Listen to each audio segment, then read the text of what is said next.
Okay. Welcome all of you to the day 2 of our numerology class, master class, जिसके अंदर आज हम लोग ज्यादा सीखेंगे about the numbers और we will also learn to decode the chart. अब जितना आप लोगों को मिल गया that is your luck.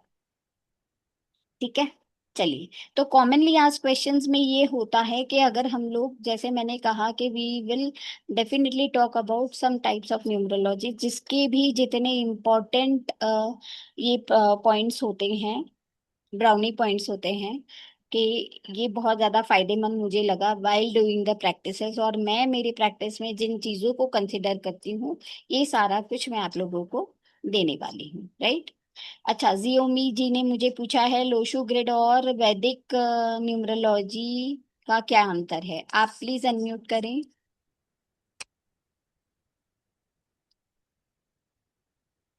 अंतर तो हम लोग जैसे मानेंगे, मैंने अभी आप लोगों को बताया कि थोड़े से लिमिटेशंस होते हैं किसी भी पर्सन के।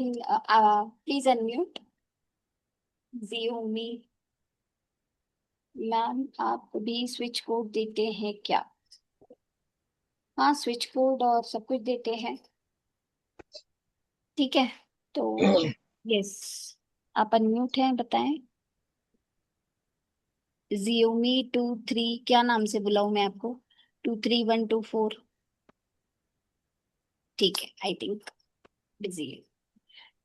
तो हाँ, डिफरेंस क्या है तो मैं कहूंगी थोड़े से लिमिटेशंस हो जाते हैं, और वैदिक न्यूमरोलॉजी में हम लोगों को क्या अच्छा देखने को मिलता है, प्रिडिक्शंस। हम लोग प्रिडिक्शन इससे रिलेटेड थोड़ा सा बढ़िया और कर सकते हैं।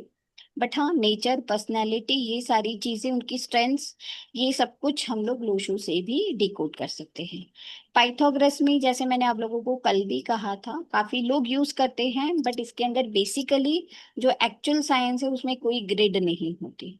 इसके अंदर कुछ different types of numbers, 5 major numbers, 5 minor numbers, ये कैलकुलेट करके निकाले जाते हैं। बहुत सिंपल होते हैं। मैं जैसे जैसे आगे बढ़ेंगे हम लोग इसके बारे में भी थोड़ा सा आप लोगों को बताऊंगी। पाइथागोरस बहुत अच्छी न्यूमरोलॉजी थी, बट इसको है ना प्रॉब्लम क्या आई, मैं आप लोगों को थोड़ा सा इसके बारे में बता दूं। पाइथागोरस न्यूमरोलॉजी के ऊपर जिन्होंने इन्वेंट किया था, पाइथागोरस जो मैथमेटिशियन थे, उन्होंने ही पाइथागोरस न्यूमरोलॉजी को डिकोड किया। तो उन्होंने ये देखा कि भाई उन्होंने अपने जो भी स्टूडेंट्स थे उन सभी लोगों को पढ़ाया सिखाया, बट उनका कोई भी हमें डॉक्यूमेंट या उनका रिटर्न पोर्शन, सिलेबस हमें नहीं मिला। जैसे फॉर एग्जांपल अगर मैं पढ़ा रही हूँ और मैं अगर आप लोगों को कोई नोट्स, पीडीएफ्स कुछ अगर नहीं दे रही हूँ, तो निमिषा जी जो समझे हैं उन्होंने अपना एक नरेशन दे दिया। रणधीर सर जो समझे उन्होंने एक अपना नरेशन दे दिया। कृष्णा जी जो समझे उन्होंने अपना एक नरेशन दे दिया। बट उसको वैलिडेट करने के लिए कोई नहीं था। ठीक है, उसको वैलिडेशन नहीं मिला। तो मे बी कुछ चीजें है ना, ऐसा हो सकता है। अगर हम पढ़ रहे हैं तो फॉर एग्जांपल आगे जैसे आप लोग बढ़ोगे, कोई लोग एडवांस क्लास में भी आओगे, तो जब तक हम लोग कोई डिस्कशन करेंगे या आप लोग अपना पीओवी मुझे दोगे और मैं उसको चेक करती हूँ या वैलिडेट करती हूँ, तो आपको कॉन्फिडेंस आएगा, राइट। बट पाइथागोरस न्यूमरोलॉजी से रिलेटेड ये कोई वैलिडेशन वाला हमें सिलेबस नहीं मिला। इसीलिए ये कहीं पे इसके जो अनसॉल्व्ड क्वेश्चंस थे उसका कोई भी सॉल्व सॉल्यूशन हमें नहीं मिला करके ये बहुत ज्यादा फेमस नहीं होगी। अब कहाँ ऐसे जाता है कि 5 मेजर नंबर्स, 5 माइनर नंबर्स इसके अंदर निकाले जाते हैं। बट अगर हम लोग all together 10 types of numbers निकालेंगे, और कोर नंबर्स तो हमारे 9 होते हैं, ठीक है, तो हो सकता है कि आपको कॉमन नंबर्स कुछ रिपीट भी हो, उसकी वैल्यू आपको थोड़ा सा आपके नेचर में ज्यादा देखने को मिले। बट ऐसा भी हो सकता है कि आपको है ना काफी सारे नंबर्स की वैरायटी भी मिले, राइट। आपको 5 या 5 से ज्यादा भी नंबर्स की अगर वैरायटी मिले, तो किसी भी पर्सन की चीजों से रिलेटेड हमें प्रिडिक्शन करना या डिकोड करना बहुत मुश्किल हो जाता था।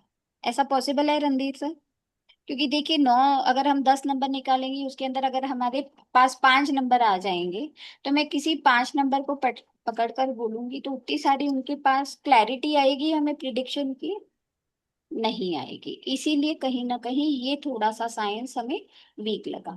बट जैसे जैसे हम लोगों ने ये वैदिक न्यूमरोलॉजी की बात की, वहां पर हम लोगों को प्रिडिक्शंस अकॉर्डिंग टू दशाएं, ये सारी चीजें बहुत अच्छे से हेल्प करती हैं। किसी भी व्यक्ति के आने वाले समय में किस तरीके से चीजें हो सकती है, क्या पॉसिबिलिटीज हैं, इसको डिकोड करने के लिए बहुत अच्छे से हेल्प करते हैं। जैसे हम लोग आगे बढ़ेंगे, हम लोग लाइव स्टडीज के ऊपर भी बात करेंगे, तो ये आप लोग खुद से बता पाओगे कि yes we are finding the difference. ठीक है, तो ये मेजर थोड़ा सा डिफरेंस में आप लोगों को होप है क्लियर कर पाई। और कुछ कॉमन क्वेश्चंस जो लोग पूछते हैं कि अगर हम लोग किसी भी चीज को वैदिक कहते हैं, क्या ये हमारी वेदों से निकली है? नहीं, ये हमारे प्रैक्टिस से निकली है, लोगों ने इसके ऊपर काम किया।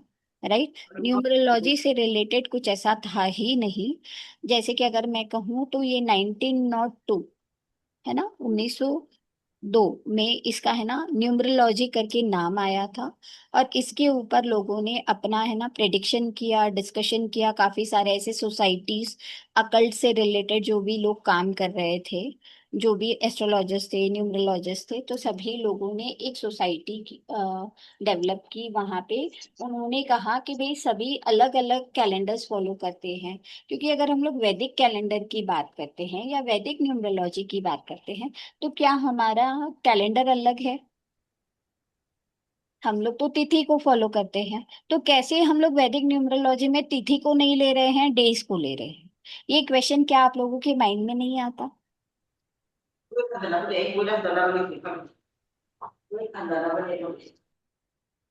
है ना? तो क्या हमें तिथि को फॉलो करना चाहिए या हमें ये कैलेंडर को, जो कॉमनली यूज्ड कैलेंडर है, उसी को फॉलो करना चाहिए? तो ये कुछ क्वेश्चंस ऐसे आए थे लोगों के माइंड में कि हमें तिथि को देखना चाहिए या हमको इस डेट। तो जैसे मैंने कहा 1902 में ये जो न्यूमरोलॉजी से रिलेटेड शोध हुई, डिस्कशंस हुई, उसके ऊपर काफी सारे फिल्टर्स हुए और चीजों को बहुत बढ़िया तरीके से प्रैक्टिस किया गया। तो वहां पर उन्होंने एक कॉमन ग्राउंड पे लेकर आने के लिए, सबके पास कॉमन ग्राउंड पे लेकर आने के लिए उन्होंने क्या किया कि उन्होंने एक कॉमन कैलेंडर कर दिया। उन्होंने कहा कि नहीं, हम लोग यहाँ पे ग्रेगोरियन कैलेंडर का ही यूज करेंगे। ठीक है, हो सकता है अगर हम लोग हिंदुइज्म या वैदिक की बात करते हैं तो वहां पे तो अ, तिथि को फॉलो किया जाता है, तो उनका तो दैट इज डिफरेंट। कौन सा संवत चल रहा है बताइए? कोई बताएं, हमारे हिंदू कैलेंडर के हिसाब से अभी हमारा कौन सा संवत चल रहा है?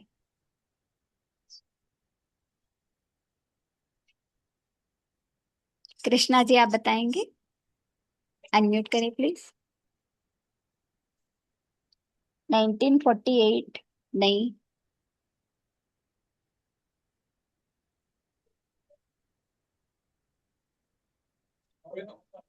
हम्म। हम्म।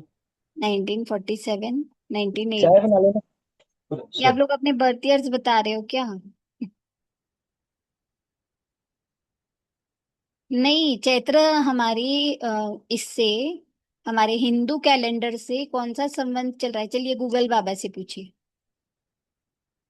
उसको सब है ना सिखा पढ़ा के भेजा है हमें। 2083। वेरी गुड कृष्णा जी, इसीलिए मैं आप ही को यहाँ म्यूट कर रही थी, मुझे एक्सपेक्टेड था कि ये आंसर आप दोगे। हमारा संवत 2083, यानी 2083। कोई वैलिडेट करना चाहता है गूगल से, वैलिडेट करके मुझे बताइए। Everyone right, Sujata ji please unmute करें। 1948 नहीं, हमारा अगर हिंदू कैलेंडर अगर आप देखोगे, हमारा न्यू ईयर कब मनाते हैं हम लोग? क्योंकि वैदिक की बात कर रहे हैं, दैट मीन्स ये हिंदू सन चैत्र से कनेक्टेड है। चैत्र मास। चैत्र मास, यस। तो हमारा जो संवत है, हम लोग कहते हैं ना संवत 2083। Today is our, this year is our 2083 according to Hindu calendar. और वैसे ओवरऑल हम लोग कौन सा यूज करते हैं? Georgian calendar, right? Vikram Samvat जिसे कहते हैं, यस करेक्ट। तो ये क्या होता था कि हो सकता है कोई वेस्टर्न कंट्री से है, उनका कैलेंडर कुछ अलग है, कोई यहाँ से दूसरा कैलेंडर यूज करते हैं, तो ऐसे तो काम नहीं चलेगा ना। If we are working on some science और हम लोगों को उस नॉलेज को, न्यूमरोलॉजी का मतलब क्या है? Knowledge numbers of knowledge of numbers, right. तो उसके ऊपर एक मिक्स होकर काम करना है, तो उसके लिए हमें एक कॉमन ग्राउंड चाहिए। तो एक कैलेंडर को फॉलो किया जाता है। इससे रिलेटेड मैं आपको एग्जांपल दूं, सबसे पहले है ना, ये जो इकोनॉमिक हमारा फाइनेंशियल ईयर था, पहले क्या ये डिफरेंट था? जो बनिया कम्युनिटी से होते हैं, जो गुजराती मारवाड़ी होते हैं, वो लोग कब ये सेलिब्रेट करते हैं? दिवाली टू दिवाली अपना है ना बही खाता वो लोग लिखते हैं। बट यही प्रॉब्लम आ रही थी, इसीलिए किसी ने बोला, कोई कहेगा कि इसको है ना क्रिसमस पे करो, कोई कहेगा दिवाली पे करो करो, कोई कहेगा ईद पे करो। बट नहीं, इकोनॉमिकली हमें एक फाइनेंशियल ईयर के लिए इसको कॉमन कर दिया गया। कब? व्हाट इज द फाइनेंशियल, कब हमें इसे करते हैं? March ending. सभी लोगों टेंशन में आ जाते हैं ना।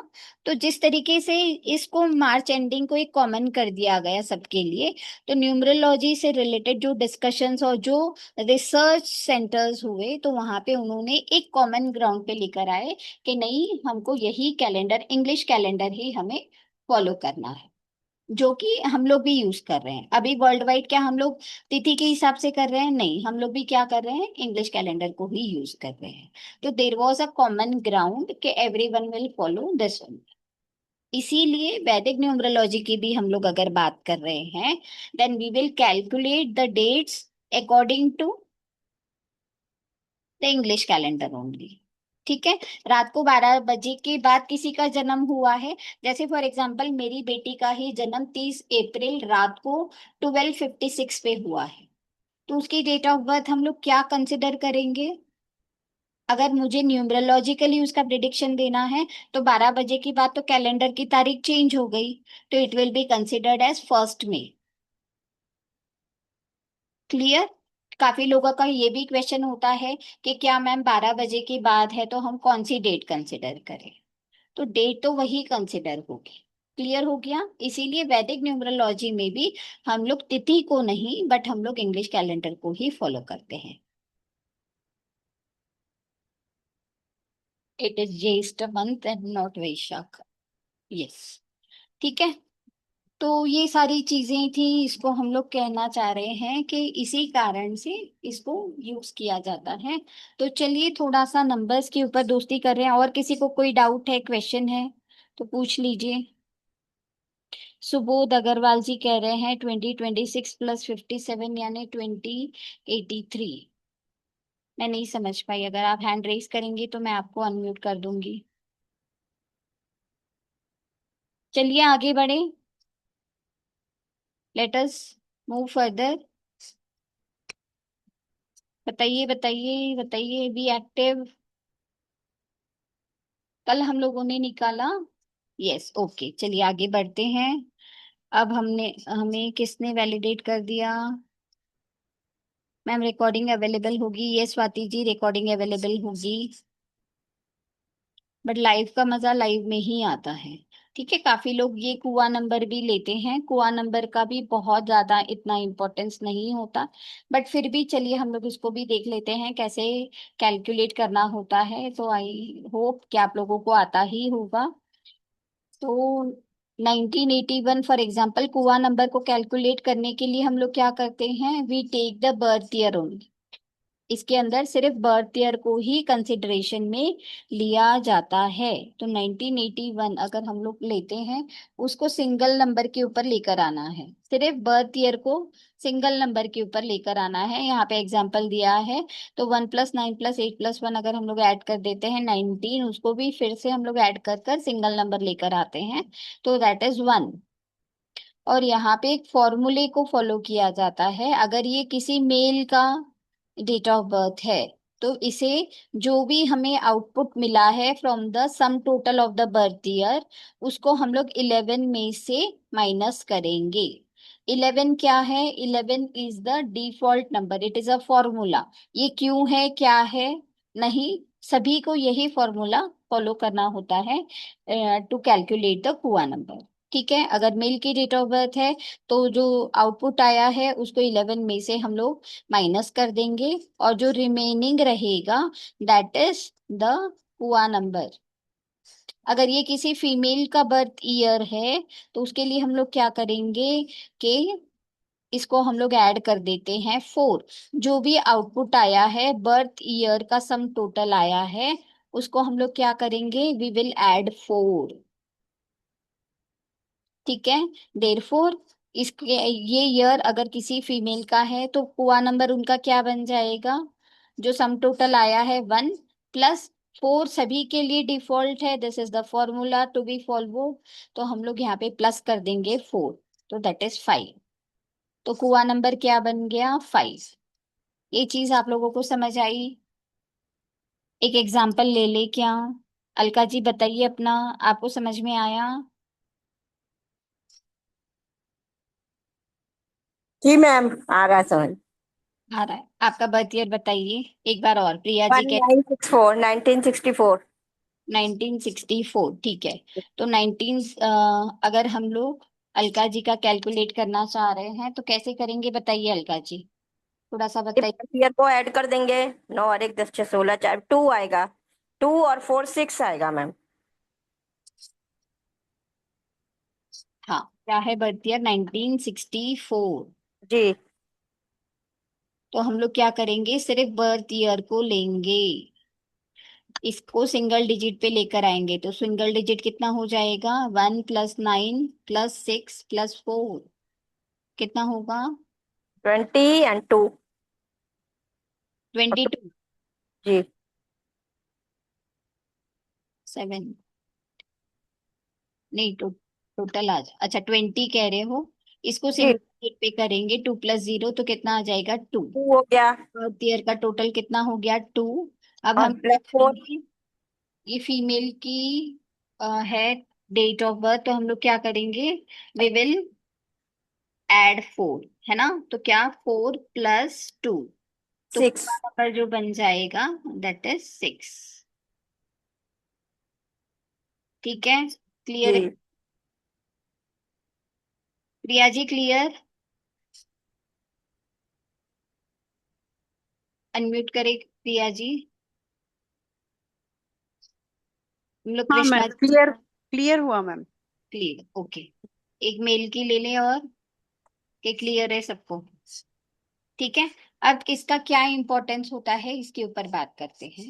इसका इम्पोर्टेंस ये होता है कि इससे है ना लकी डायरेक्शंस और हेल्थ से रिलेटेड कौन से नंबर की रेमेडी करना, ये हम लोग निकालते हैं, डिकोड करते हैं of from the kua number. तो ये रेमेडियल पार्ट में इसको यूज किया जाता है। तो आपका जो कुआ नंबर निकलता है उस नंबर से रिलेटेड डायरेक्शन, उस नंबर से रिलेटेड नंबर्स की हम लोग रेमेडीज करते हैं। जी अनम्यूट कीजिए मौमिता जी, क्या नहीं समझ आया?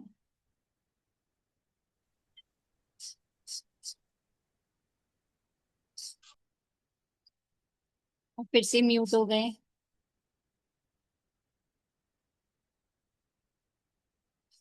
अनम्यूट करें।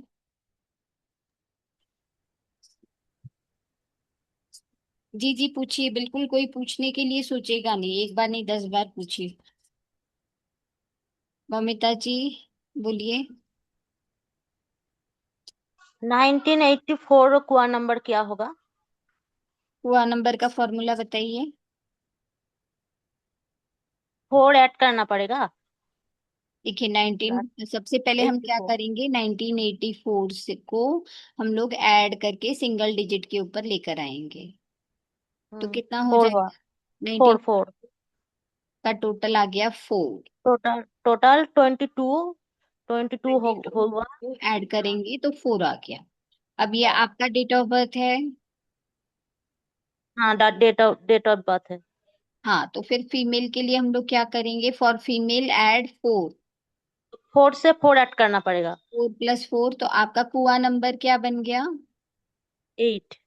8। क्लियर? क्लियर। Thank you. जी जी, समझ आ रहा है ममिता जी आपको?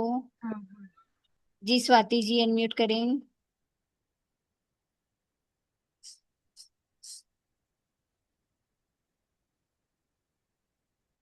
आपकी आवाज नहीं पहुंच पा रही है मुझ तक।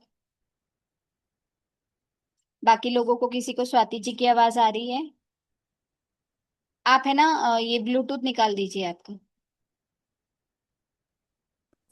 हाँ। हाँ अब आई।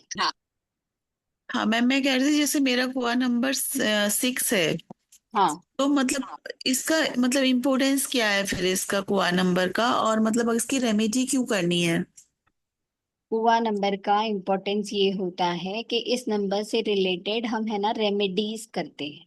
फॉर एग्जाम्पल जैसे हम लोग आपका बर्थ चार्ट बनाएंगे और अगर हमें रिक्वायर्ड है कि भाई 6 नंबर की एनर्जी से आपके फैमिली रिलेशंस ठीक हो सकते हैं, आपको फाइनेंशियल स्टेबिलिटी मिल सकती है, तो वो रेमेडीज अगर आप करते हैं, क्योंकि ये आपका कुआ नंबर है, तो कहीं ना कहीं इसके नंबर्स की क्वालिटीज आपके अंदर अन इनबिल्ट है। तो ये ओके। नंबर्स आप रेमेडी करोगे तो ये आपके लिए बहुत जल्दी एक्टिव हो जाएगा। तो वो तो नंबर, ऑलरेडी कुआ नंबर आ गया है मैम। हुआ बट नंबर पूरा स्ट्रेंथ में नहीं होता। जैसे मैंने कहा ना, जैसे हम आगे बढ़ेंगे तो हमें नंबर्स की स्ट्रेंथ पता चलती है। इसका हार्डली 10 to 15% इसका है ना वेटेज होता है। ये ओके। कंप्लीटली एक्टिवेटेड, ये है ना हिडन नंबर है। हमारी डेट ऑफ बर्थ में ये हिडन रोल प्ले करता है। ठीक है। ओके। बट अगर ओके। हम इससे रिलेटेड रेमेडी करते हैं, इसको एक्टिवेट अगर हमें करना है, तो ये है हाँ ना जी। थोड़ा सा बाकी नंबर से थोड़ा जल्दी एक्टिवेट हो जाएगा। क्यों? क्योंकि 10 से 15% में ये आपके पास अवेलेबल है हिडन फॉर्म। तो अच्छा, अगर इसका इसका हमें पूरा 100% रिजल्ट लेना है तो उसकी हमें रेमेडीज करके इसे एक्टिवेट करना पड़ेगा मैम। एक्टिवेट करेंगे, यस। पहले हमको ये समझना है कि कौन से नंबर की हमें रेमेडी करनी है, कौन से नंबर को हमें एक्टिवेट करना है। ठीक है। बट अगर हम कुआ नंबर से रिलेटेड करेंगे तो ये जल्दी एक्टिव हो जाएगा, क्योंकि थोड़ा सा ये आपके हिडन फॉर्म में प्रेजेंट होता है। तो कुआ नंबर का हम लोग रिमेडियल पार्ट में इसका यूज करें। तो मैम रेमेडियल पार्ट भी आप इसमें क्लास में बताएंगे क्या? हाँ, मैं हर थोड़ा सा टच करूंगी, यस। ओके। ठीक है मैम, बताइएगा, मेरा सही है इसीलिए। ठीक है, थैंक यू मैम। वेलकम। तो चलिए, आप लोग, उम्मीद है सभी लोगों ने ये निकालना समझ लिया। अब हम लोग बात कर लेते हैं अबाउट 9 नंबर्स। ठीक है। चाहे हम कोई भी टाइप की न्यूमरोलॉजी करें, बट ये जो नंबर के एट्रीब्यूट्स रहेंगे वो सभी के लिए सेम रहेंगे। क्लियर है? नंबर 1, हर एक प्लैनेट है ना एसोसिएटेड होता है, एक हर एक नंबर एसोसिएटेड है एक प्लैनेट के साथ। तो नंबर 1 की जो तुलना हम करते हैं वो करते हैं सन के साथ। सन। अब सन के बारे में आप लोग मुझे बताएंगे, सन कैसा प्लैनेट है? क्या ये प्लैनेट है? ऐसे तो हम इसे क्या मानते हैं? What is the importance of sun? चलिए चलिए बोलिए, अपने ज्ञान को मुझ तक, मेरा ज्ञानवर्धन करने में हेल्प करें। ये तो Sun, सबको ही आता है जी। sun is considered as a star actually. Yes, correct. But अगर हम लोग है ना नव ग्रह में देखते हैं, 9 प्लैनेट्स में कंसिडर करते हैं, तो सन को भी प्लैनेट की उपमा दी गई। Planet. Hmm. ठीक है। और ये एक ऐसा प्लैनेट है जो कहीं ना कहीं हमें क्या देता है? लाइफ गिविंग फोर्स, ऊर्जा, है ना। क्योंकि जब भी सन आता है तो धरती के ऊपर लाइफ पनपती है। जैसे हम कहते हैं ना, जीव जंत पेड़ पौधे, हम खुद, एवरीवन व्हाट वी गेट, प्राण वायु, एनर्जी। तो ये एक एनर्जी गिविंग प्लैनेट है। जब भी सन आता है, देखिए सारे प्लैनेट्स में से, ऐसे तो सभी प्लैनेट्स विजिबल हो सकते हैं विद द हेल्प ऑफ, किससे? विद द हेल्प ऑफ सेटेस्कोप के telescope? With the help of सेटेस्कोप, राइट। आप जितना इंटरैक्टिव रहेंगे ना, उतने मेरे से चीजें निकलवा पाओगे। अगर आप लोग इंटरैक्टिव नहीं रहोगे तो मैं मेरा पढ़ा के चली जाऊंगी। बताइए, सेटेस्कोप जो डॉक्टर कान पे लगाकर हमारी धड़कन चेक करता है, उससे हम बाकी प्लैनेट्स देख सकते हैं, या टेलीस्कोप? Telescope, right. तो प्लैनेट्स तो वैसे हमें दिखते हैं, but majorly with our naked eyes also we can see two planets, which are they? Sun and moon. सूर्य और चंद्रमा, ये दो ऐसे प्लैनेट्स हैं जो हम अपने नेकेड आई से भी देख सकते हैं, इसीलिए इसे रॉयल प्लैनेट्स भी कहा जाता है। These are the two planets which are visible. Imagine कीजिए, सन क्या है? Sun is a basically a fire ball, है ना। हीट देते हैं, गर्मी देते हैं, ऊर्जा देते हैं। तो ये हम क्या एनर्जी और फायर बॉल कह सकते हैं सन को। और ये किंग ऑफ द प्लैनेट्स भी माने जाते हैं। क्यों? बताइए, आप लोग बताइए, इसे किंग क्यों कहा गया है?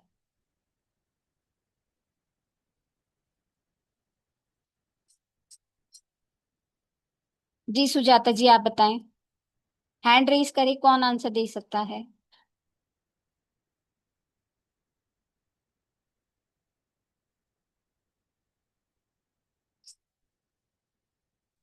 सत्या जी बताइए। वेरी गुड, गुरलीन मैम ने सही बताया कि ये एक ऐसा प्लैनेट है जिसके इर्द गिर्द बाकी के प्लैनेट्स रिवॉल्व करते हैं। जी सत्या जी। सभी प्लानिट सूर्य से ही एनर्जी लेके आए, उनका अस्तित्व है। उनका अस्तित्व है, ठीक है, हम ये बोल सकते हैं। दूसरा हम क्या बोल सकते हैं?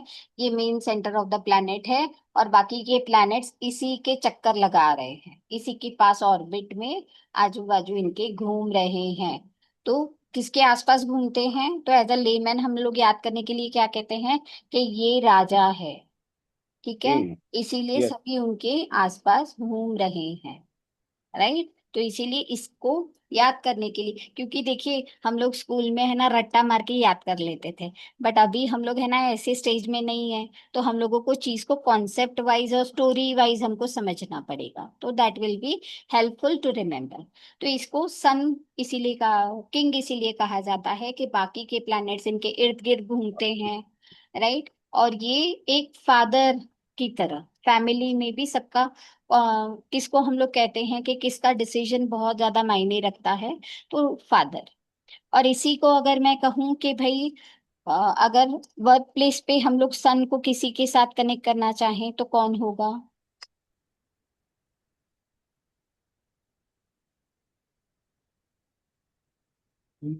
क्योंकि ये प्लैनेट्स के ऊपर मैं है ना एक एक दिन बात कर सकती हूँ। Boss, yes.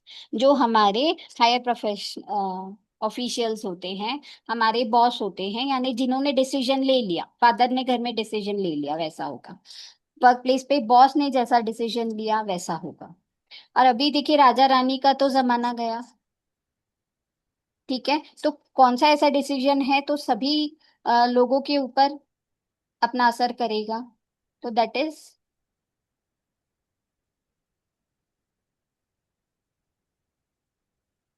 बताइए, लिखिए चैट पे।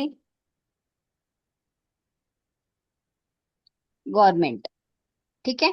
तो गवर्नमेंट, तो नंबर वन को गवर्नमेंट के साथ भी एसोसिएट किया जाता है। क्यों? क्योंकि गवर्नमेंट में जो भी चेंजेस आए, जो भी डिसीजंस आए, जो भी चीजें अदल बदल हुई, राइट, तो वो सारी चीजों का असर कॉमन मैन पे कैसा आएगा? Because government.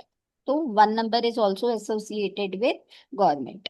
ये सारी चीजें हमको समझनी पड़ेगी, बिकॉज ये कैसे हमें हेल्प करेगा? जब भी अगर कोई हमको आके पूछेगा कि भाई क्या मैं गवर्नमेंट जॉब में जा सकता हूँ या नहीं, तो कौन सा नंबर हम चेक करेंगे? तो हर एक नंबर को किसके साथ कनेक्ट हो रहा है, इसको बहुत अच्छे से हमको समझना पड़ेगा।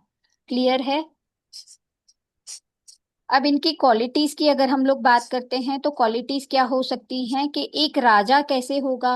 अगर एक राजा लल्लू पल्लू होगा तो क्या कोई उसकी बात सुनेगा?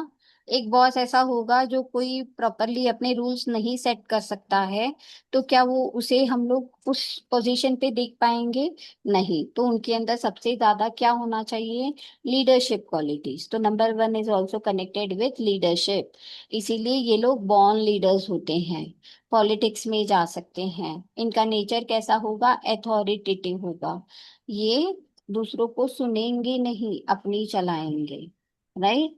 ट्रेंड सेटर्स होते हैं, रॉयल प्लैनेट्स होते हैं, राजा रानी की अगर हम बात करते हैं, दो ऐसे प्लैनेट जो विजिबल है, इसीलिए इनका अस्तित्व ज्यादा और गहरा हो जाता है, इसीलिए हम इन्हें रॉयल प्लैनेट भी कहते हैं। और यही नंबर वन की एनर्जीज अगर डिस्टर्ब हो जाती हैं तो नेगेटिव ट्रेड्स क्या होंगे, बहुत जल्दी एग्रेसिव हो जाएंगे, इनके अंदर ईगो होगा। ईगो तो सब में होता है, ऐसा कोई बंदा मुझे बता दो कि जिसके अंदर ईगो नहीं होता है कोई। आजकल छोटे छोटे इतने इत्तू इत्तू से बच्चे होते हैं ना वो लोग भी अपने है ना ऐसे तेवर दिखाते हैं, तो ईगो तो सब में होता है। डू यू ऑल एग्री और नॉट? बट अगर कोई बहुत ज्यादा कंट्रोलिंग हो जाए, बहुत कोई ज्यादा डोमिनेटिंग हो जाए, तो that will be under the negative traits of number one. यानी अपने सामने दूसरों को कुछ ना समझना, अपने को सुपीरियर समझना, कंट्रोलिंग हो जाना, या बहुत ज्यादा इगोइस्टिक हो जाना, अथॉरिटेटिव हो जाना। तो ये सारी चीजें क्या बताता है कि number one is in the disturb form. ठीक है। तो देखिए, कोई मुझे ऐसे पूछता है कि मैम बता दो ना कौन सा नंबर अच्छा होता है। किसी भी नंबर को हम टैग नहीं कर सकते कि ये नंबर अच्छा है या बुरा है। Every number is just like a coin. जैसे कॉइन के सिक्के के दो पहलू होते हैं, तो एवरी नंबर्स में पॉजिटिव और नेगेटिव क्वालिटीज दोनों होगी। तो हमको ये सबसे पहले समझना है कि नंबर वन मेरे में है, बट क्या उसके अंदर पॉजिटिव क्वालिटीज है या नेगेटिव क्वालिटीज। राजा तो हिटलर भी था, बट वो किसके लिए माना जाता है? उसकी हार्श लीडरशिप के लिए। ठीक है। तो इसीलिए हमको नंबर को ये भी समझना पड़ेगा कि नंबर्स हमारे लिए, हमारे जो डेट ऑफ बर्थ में प्रेजेंट है, वो पॉजिटिव फॉर्म में प्रेजेंट है या नेगेटिव फॉर्म में प्रेजेंट है। ठीक है। अब देखिए, ये जो कंपाउंड नंबर्स की मैं बात थोड़ी देर पहले कर रही थी, तो वो भी अपने आप में बहुत ज्यादा इम्पोर्टेंट रोल प्ले करते हैं। जब मैं सारे नंबर्स पढ़ा दूंगी इसके बारे में, आप लोग थोड़ा सा मुझे याद करवा दीजिएगा, तो मैं इसके ऊपर और आप लोगों को क्लैरिटी दूंगी। बट अभी के लिए नंबर वन हम किसको कहेंगे? जिनका भी जन्म किसी भी महीने की 1 तारीख, 10 तारीख, 19 तारीख या 28 तारीख को होगा, they are said, they are ruled by number one. ठीक है, क्लियर है Satya ji? Everyone clear? Yes. अब बात आती है नंबर टू की। तो नंबर टू से जो एसोसिएटेड प्लैनेट है, दैट इज मून, चंद्रमा।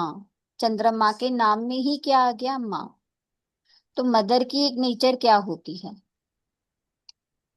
एक मदर का क्या नेचर होता है कि हम लोग मदर के पास जाके बहुत ज्यादा सेफ फील करते हैं। एक नर्चरिंग, एक वार्मथ, एक सॉफ्ट। सूर्य भगवान को अगर हम लोग कहते हैं, सन को फायर बॉल, एनर्जी, हीट, ये सारी चीजें देती हैं, तो वहीं पे हम लोग चंद्रमा यानी मून को क्या कहते हैं? कूल। सूदिंग, पीसफुल, ठंडा, शीतल। है ना? चांदनी कैसी होती है? हमें गर्मा, वार्मथ देती है, ठंडक प्रदान हमें करते ठंडक प्रदान करती है, शीतलता प्रदान करती है। राइट? तो यही सारी क्वालिटीज नंबर टू वालों के साथ भी होती हैं। They are like a mother. उनके अंदर वो नेचर, नर्चरिंग क्वालिटीज इनबिल्ट होती हैं। ठीक है। इमेजिन कीजिए एक रानी। चंद्रमा को अगर हम लोग माँ के साथ तुलना करते हैं, तो चंद्र, सूर्य भगवान हो गए, सन हो गया राजा, तो ये क्या हो गई? रानी। तो रानी कैसी होती है? सच सवर के। Number one and number two ये दोनों है ना, रॉयल प्लैनेट भी होते हैं, और उनके अंदर एक तेज भी होता है। ठीक है। और नंबर टू बहुत ज्यादा अट्रैक्टिव भी होते हैं। मूवीज कौन कौन देखता है? सभी ने कभी ना कभी तो देखी होगी ना, कि नहीं देखी? देखी है। तो सारे गाने जो अगर किसी की तारीफ में बने हैं, तो किसके ऊपर बने हैं? चंद्रमा के ऊपर। बताइए कौन सा गाना? चांद सा रोशन चेहरा, जुल्फों का रंग सुनहरा। हैं। राइट? तो चांद को एसोसिएट करके कंपेयर करके हम लोग करते हैं, तो हम क्या कह सकते हैं, अट्रैक्टिव होते हैं, इनके अंदर एक अट्रैक्शन होता है, ब्यूटी, है ना। मदर सबको प्यारी लगती है। एक बच्चे को अपनी माँ के पास जाके सुकून भी मिलता है और उन्हें अपनी माँ प्यारी भी लगती है। तो मदर से रिलेटेड करके आप लोग नंबर 2 को समझो, तो क्रिएटिव है, नर्चरिंग है ना, अट्रैक्टिव है। तो ये सारी चीजें हमको नंबर 2 में देखने को मिलेगी।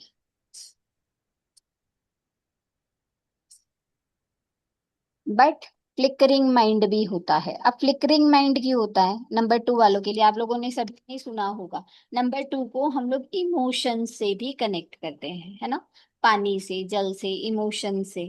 तो फ्लिकरिंग माइंड क्यों, कोई बता सकता है इसका कारण? अरे यार कैमरास खोल लो, ऐसा क्या कर रहे हो जो कैमरास बंद है? स्वाति जी, प्रिया जी, सैमसंग जी, बताओ फ्लिकरिंग माइंड क्यों? ज्ञानवर्धन करो मेरा थोड़ा सा।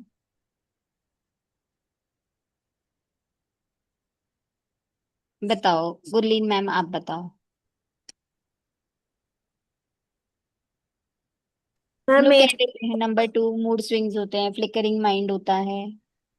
हाँ एक तो क्योंकि मून करता है तो उसमें टाइडल एनर्जीज जैसे चेंज होती हैं, तो कभी अप एंड डाउन रहता है मूड उससे। और ठीक है। दूसरा, जैसे वाटर हर कंटेनर की शेप ले लेता है, तो जिस कंपनी में होते हैं या जिस सिचुएशन में होते हैं उससे भी इनका माइंड डिस्टर्ब होता है, ओके ठीक है। इन्फ्लुएंस हो बट जाते हैं बेसिकली मतलब। अगर हम लोग, हाँ बेसिकली अगर हम लोग समझने के लिए कहते हैं, चंद्रमा का शेप है ना सेम नहीं होता, वो राइट। बढ़ता, बढ़ता और घटता रहता है। ठीक है, वैक्सिंग एंड वैनिंग हम लोगों ने देखा है सभी ने, राइट।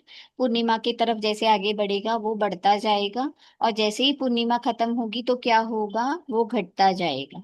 इसीलिए दे आर इरेग्युलर, यानी इनके मूड स्विंग्स होते हैं, कभी खुशी कभी गम। मैं एक एक टैगलाइन देती हूँ हर एक नंबर्स को, ठीक है। तो कभी खुशी कभी गम, यानी पल में तो वो लोग बहुत अच्छे हो जाते हैं और पल में फिर उनका मूड बदल जाता है। वाई? दिस इज बिकॉज कि चंद्रमा का शेप कभी भी यूनिफॉर्म नहीं रहता, it keeps on changing. This is the reason हम कहते हैं कि भाई वो बहुत जल्दी से अपना मूड स्विंग कर लेते हैं।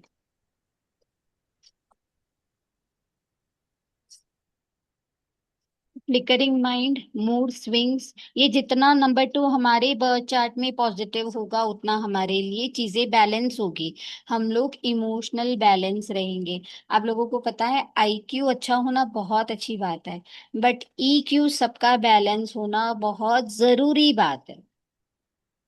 अगर हमारा इमोशनल कोशंट, अगर एक बार कहते हैं ना फिजिकली अगर हम लोग पीड़ित हैं तो वो चीज है ना रिकवर हो जाएगी, बट अगर मानसिक तनाव है या मेंटली अगर हम लोग थोड़े से डिस्टर्ब्ड है या ड्रॉन फील करते हैं, तो इसको हील करने के लिए बहुत ज्यादा समय लगता है। ये घाव ऐसा होता है कि ये दिखता भी नहीं है, बट अंदर ही अंदर, अंदर ही अंदर, अंदर ही अंदर इंसान खोखला होता जाता है, राइट। तो दिस इज वेरी वेरी, क्या कहते हैं, time taking process, right. Physically हम लोग बहुत जल्दी हील हो जाते हैं, बट मेंटली हील नहीं होते। इसीलिए ईक्यू किसका ईक्यू बैलेंस रहेगा, जिसके चार्ट में नंबर 2 बैलेंस फॉर्म में रहेगा, पॉजिटिव फॉर्म में रहेगा। सारा खेल, मैं कहती हूँ सारा खेल हमारे माइंड का है, यानी हमारे मन का है। ये मंकी माइंड को हम लोगों ने है ना थोड़ा सा बैलेंस कर लिया या कैप्चर कर लिया ना, तो हम लोग लाइफ में सॉर्टेड है। करेक्ट? जी स्वाति जी बताएं।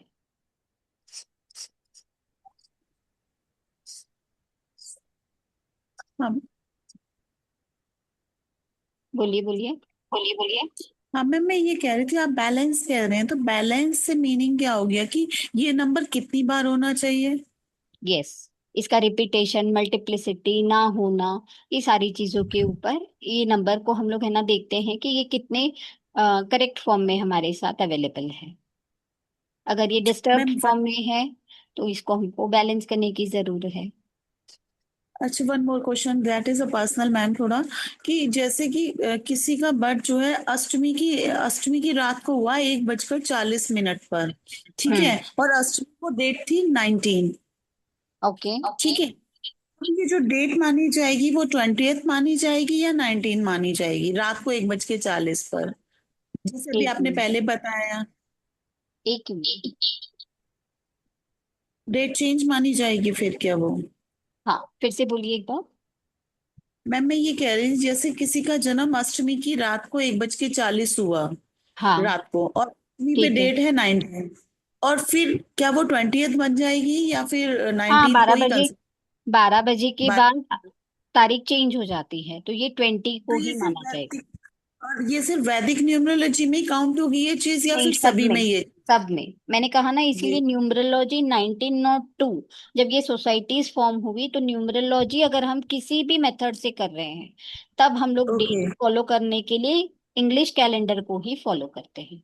और सर, और मैम जैसे एस्ट्रोलॉजी हो गया या फिर लाल किताब वगैरह जैसे सुना है मैंने, तो क्या हम्म। उनमें ये चीजें कंसीडर नहीं होगी उसमें उनमें फिर वो अष्टमी? उनमें है ना, देखिए वो लोग क्या करते हैं, तिथि को भी लेते हैं, तारीख को भी ओके। लेते हैं। वहां पे अगर किसी का रात का हुआ, जैसे आप कह रहे हो, तो वहां पे 19 और 20 दोनों लिखा जाए। 19 तो 20 दोनों लिखा जाए, एक्चुअली दैट दोनों इज लिखा माइंड जाए। डेट ऑफ, यस, मतलब तो डेट यहाँ पे दोनों लिए लिखा जाएगा, क्योंकि ये हुई हो। तिथि की कंसिडरेशन वहां पे की जाएगी। तो मतलब मैं इसे 20th मानूं अपनी, मतलब 20 20 अगर मानूं मैं अपनी? न्यूमरोलॉजी से करते हैं, तो यस, डेफिनेटली आपकी डेट ऑफ बर्थ 20 ही रहेगी। और अगर हम दूसरे से करते हैं लाल किताबी एस्ट्रोलॉजी से, तो उसमें हम फिर भी उनसे फिर भी डेट आपकी 20 ही रहेगी, बट वो लोग तिथि के ओके, लिए 19 को भी कंसिडरेशन में लेते हैं, टू फॉर कैलकुलेशंस। बट आपकी date of that is birth uh, 20 तारीख ही माना जाएगा। Thank you ma'am, actually that is a major doubt for me, hmm. कि मतलब मुझे क्लियर नहीं हो रही थी कि सब नहीं, में मैंने क्या इसीलिए करते कहा हैं। 12 बज के 1 मिनट भी हो गई ना, तो भी आपकी ओके। डेट 20 मानी जाएगी।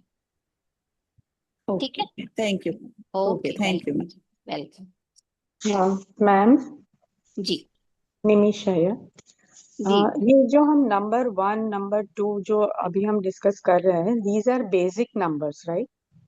ये बेसिक नंबर है, और अदरवाइज भी अगर ये मेरे चार्ट में प्रेजेंट है, अदर देन माई मूलांक एंड भाग्यांक, कहीं पे then भी also मतलब। nature of the numbers will be the same only। अगर ये एंड मूलांक या भाग्यांक बन गया, तो इसका है ना, वेटेज बढ़ जाएगा, मेरी डेट ऑफ बर्थ में उनका रोल बढ़ जाएगा। ओके। ठीक है। और इस जो आपने यहाँ लिस्ट दिया है नंबर 2 के लिए, लास्ट हम्म। इट से warning for children with number 2। हाँ, तो ये वार्निंग किस लिए? मैंने इसीलिए बोला आप लोगों को कि EQ, है ना, जब भी उनका इमोशनल कोशंट, और बच्चे क्या होते हैं, बहुत जल्दी किसी के साथ भी मर्ज हो जाते हैं। नंबर 2 की एक क्वालिटी ऐसी होती है कि इनको किसी ना किसी का साथ चाहिए होता है ना। तो बच्चे अगर बहुत जल्दी किसी के साथ मर्ज हो जाते हैं, तो नंबर 2 से अगर वो लोग होते हैं, तो उनको थोड़ा सा ध्यान रखना है, क्योंकि सेंसिटिव है। नम एक है ना, बहुत अच्छा एग्जाम्पल मैं यहाँ पे आप लोगों को देना चाहूँ। ये जो हमारे सेंचुरी के नंबर्स होते हैं ना, उसका भी बहुत गहरा इम्पैक्ट होता है हमारे। ठीक है। ऑलमोस्ट यहाँ पे जितने हैं, आई एम कंसिडरिंग कि 19th सेंचुरी बॉर्न है हम लोग, 19th सेंचुरी है, राइट।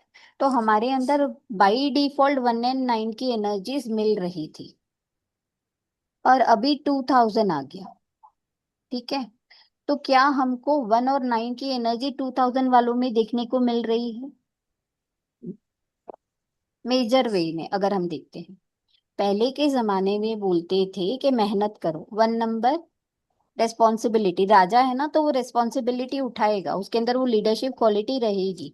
9 नंबर, इसके अंदर भी एनर्जी होती है, एंथुजियाज्म होता है, कुछ कर गुजरने का जज्बा होता है। ठीक है। ये दोनों क्वालिटी फ्री में नहीं मिल रही 2000 के बाहर जन्मे लोगों को।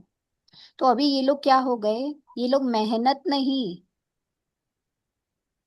माइंडफुल ज्यादा है। आजकल फॉर्मूला ऑफ सक्सेस बदल चुका है। पहले क्या कहते थे, मेहनत कर सफलता मिलेगी। अब कहते हैं गधे की तरह सिर्फ मेहनत मत कर, स्मार्ट वर्क कर। तो हार्ड वर्क की जगह स्मार्ट वर्क ने ले लिया, है ना। आपकी एनर्जी वहां पे लगाओ जहां पे रिक्वायर्ड है। आज के जमाने में अगर हम सोए भी हैं तो भी अगर हमारे बैंक अकाउंट में पैसा आ रहा है तो that is a smart work. क्या अंबानी पूरी 24 घंटे कमा रहा है? क्या नहीं। बट क्या 24 घंटे कमा रहा है? यस। क्या उतना वो हार्डवर्क कर रहा है? सारे 24 आवर्स इज अवेलेबल? नहीं। उसने ऐसी कंपनी, ऐसा सिस्टम, पूरा अपैरेटस क्रिएट करके रखा है कि everything is aligned. Multinational companies का रूल ही यही है। आजकल हम लोग डिपेंडेंट है उनके ऊपर, नई टेक्नोलॉजी बहुत जल्दी सीख लेते हैं, हमें उन्हें पूछना पड़ता है। तो पूरा है ना, देखिए नंबर्स का प्रभाव हमारे ऊपर कितना होता है, कितना इम्पैक्ट होता है नंबर्स के प्रभाव का। अगर आप लोग थोड़ा सा हिस्ट्री में जाओगे, 18th सेंचुरी की मैं अगर बात करूं, अपनी हिस्ट्री के बुक्स उठा के देख लो, तो उसके अंदर है ना सिर्फ राजा बेटा, सत्ता, अ, राजपाट के लिए बेटे ने पिता को वो कर लिया, फाइट्स हुई। क्योंकि 8 सन और शनि, हम लोग क्या कहते हैं, फादर एंड सन की अनवांटेड फाइट्स। ये सारा हमें हिस्ट्री में देखने को मिला। इतने समय से हम लोग ये थे, और हमें ये कब मिला, इंडिपेंडेंस कब मिला? 19th सेंचुरी में। क्यों? क्योंकि हम लोगों ने अपने पावर से, अपनी हार्डवर्क से, हम लोगों ने अपना फिर से चीजों को अक्वायर किया, वो 19th सेंचुरी में मिला। तो आप समझ रहे हो सेंचुरी में भी नंबर्स आके कैसे रोल प्ले करती हैं। नंबर सिर्फ हमारे डेट ऑफ बर्थ में नहीं होता, नंबर्स हमारी एज का भी जो नंबर है वो भी हम पर इम्पैक्ट करता है। अब आप लोग कहोगे कैसे मैम, आप बोल लो हम सुन ले। एक एग्जांपल देती हूँ। जब बच्चा 1 से लेकर 9 साल तक होता है तो उसके मूड, हम लोग है ना, उनको एक टैग नहीं कर सकते कि भाई इसका नेचर ऐसा है। ठीक है, काफी सारे वो एडेप्टेबल एज होती है उनकी। सब कुछ, इसका भी कुछ गुण लेगा, उसका भी कुछ गुण लेगा, इससे भी कुछ सीखेगा, जिसको देखेगा वैसे वो कॉपी करने की कोशिश करेगा। राइट, ये फ्री विल में चलता है।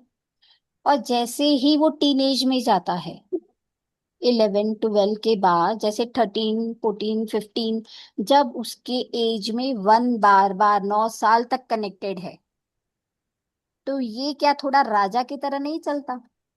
सबको अपने नाक में दम नहीं करता, सबको अपनी बात नहीं मनवाता? 11 से लेकर 19 साल के बच्चे क्या अपने माँ बाप की बात सुनते हैं या अपनी चलाते हैं? बताइए, सुनते हैं या अपनी चलाते हैं? नहीं क्यों? चलाते हैं। क्योंकि बाय डिफॉल्ट उनके एज में वो 1 नंबर कहीं ना कहीं से है, प्रेजेंट है। तो ये क्वालिटी। और जैसे ही 20 के बाद उन्हें क्या चाहिए? फ्रेंड्स चाहिए, रिलेशनशिप्स चाहिए। क्यों? क्योंकि नंबर 2 क्या बताता है? फैमिली, रिलेशनशिप, किसी का साथ। तो 20 से 30 के बीच में वो मर्ज भी होता है किसी के साथ। उसके बाद 30 की जब एज आती है तो वो कहीं ना कहीं अपनी ग्रोथ, एक्सपेंशन, अपनी नॉलेज को यूटिलाइज करने के लिए सोचता है। और अगर हम बात करते हैं जब 40, अभी तक अगर कुछ नहीं किया, तो 40 में उसके ऊपर धुन सवार होती है कि मुझे कुछ करना है, मुझे मटेरियलिस्टिक गेन्स चाहिए। वो बहुत ज्यादा करियर ओरिएंटेड हो जाता है। 50 में अगेन, अरे जितना भी कर लो, हम अपने लिए कब जिएंगे? इसीलिए कहा जाता है कि 55 अगेन बैक टू बचपन। सुना है आप लोगों ने? क्योंकि नंबर 5 क्या चाहता है? फ्रीडम चाहता है। नंबर 5 क्या चाहता है? जिंदा दिली चाहता है, नए नए अनुभव चाहता है। इसीलिए फिर से, अरे ये सारा करके नहीं, मैं 50 में फिर से वो अपने हिसाब से चीजों को अचीव करना चाहता है। 6, फिर से दादा दादी बन गए। अब बच्चों को संभालो, घर को देखो, बच्चों बेटे बहू को घूमने दो। आया मजा? सुना था ये चीज, बट क्या ये कनेक्टेड है? Yes. Agreed? Satya sir, yes yes agree. तो नंबर्स का कितना इम्पैक्ट होता है हमारे पर, चाहे वो हमारे एज के थ्रू आए, तो क्या मोबाइल या नाम या जिस भी रूप में हमारे साथ नंबर्स कनेक्टेड है, एसोसिएटेड है, वो अपना रंग हमारे ऊपर चढ़ाते ही चढ़ाते हैं। कुछ नई चीज सीखी? Any new take away from here? ठीक है, चलिए।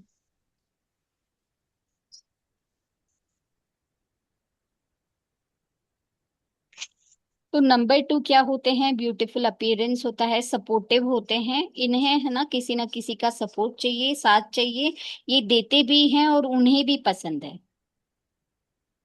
राइट, गुड होस्ट होते हैं, वेरी सेंसिटिव। और बच्चों को, क्योंकि नंबर टू वाले थोड़े से सेंसिटिव होते हैं, एंड नंबर टू वाले है ना बहुत ज्यादा अच्छा डिसीजन भी नहीं ले पाते, इसीलिए हम कहते हैं कि भाई नंबर टू वालों को थोड़ा सा इमोशनली नहीं, प्रैक्टिकल होके चीजों को करना चाहिए। चलिए, अब नंबर थ्री, जुपिटर। अब इनको हम कैसे बोलेंगे? एक काउंसलर को, एक कंसल्टेंट को, एक टीचर को इमेजिन कर लीजिए, क्योंकि ये जुपिटर को हम देवों के गुरु भी मानते हैं। तो everything and anything related to knowledge, religion, wisdom, ये सारी चीजें आती हैं नंबर थ्री के अंदर। एजुकेशन सेक्टर, इमेजिनेशन, क्रिएटिविटी बहुत अच्छी होती है। स्पिरिचुअलिज्म, टीचर और प्रीचर हो सकते हैं, इनबिल्ट होती हैं इनके अंदर नॉलेज का, एक है ना ब्लेस, इनबिल्ट होता है। I am not only talking about the academic knowledge which they are gaining, पर हम कहते हैं ना कि ये बंदे के अंदर सूझबूझ बहुत है, यानी विजडम बहुत है, तो that also comes under number three. इनकी लाइफस्टाइल कैसी होती है? प्लेन है, इन्हें बहुत ज्यादा चमक धमक नहीं चाहिए, and they are always want to give to society, है ना। चलिए, थोड़ा सा और एक मजेदार चीज आप लोगों को बताती हूँ। चाहिए तो बोलिए यस, यस यस यस, क्योंकि थोड़ा सा मैं थियोरटिकल ही नहीं करना चाहती, मजेदार करना चाहती हूँ आप लोगों को क्लास। ये जो नंबर्स की बनावट होती है ना, ये भी बहुत कुछ कहकर जाती है। ये देखिए, कभी भी पुष्पा की तरह, क्या डायलॉग था पुष्पा का? झुकेगा नहीं, है ना। तो उसी की तरह नंबर वन भी खड़ा, चाहे आप ऐसे लिखो या इस तरीके से लिखो, कहीं भी कर्व बेंड नहीं है। वही अगर हम लोग नंबर टू की बात करते हैं, इसीलिए नंबर वन को स्ट्रेट फॉरवर्ड कहते हैं हम लोग, झुकता नहीं है। और नंबर टू क्या करेगा? कर्व्स ही है। तो इसीलिए ये किसी ना किसी का साथ जाता है, किसी के भी साथ ये मर्ज भी हो जाता है। राइट। और वहीं अगर हम नंबर थ्री की बात करते हैं, तो नंबर थ्री क्या कहता है? नंबर थ्री कहता है, इसकी डायरेक्शन भी अगर हम देखते हैं, तो कहीं ना कहीं ये जो लेता है वो देने की भी क्षमता रखता है, जो भी उसके माइंड में आएगा, जो भी उसके पास है वो देगा भी ही। इसीलिए कहते हैं bound to give to society.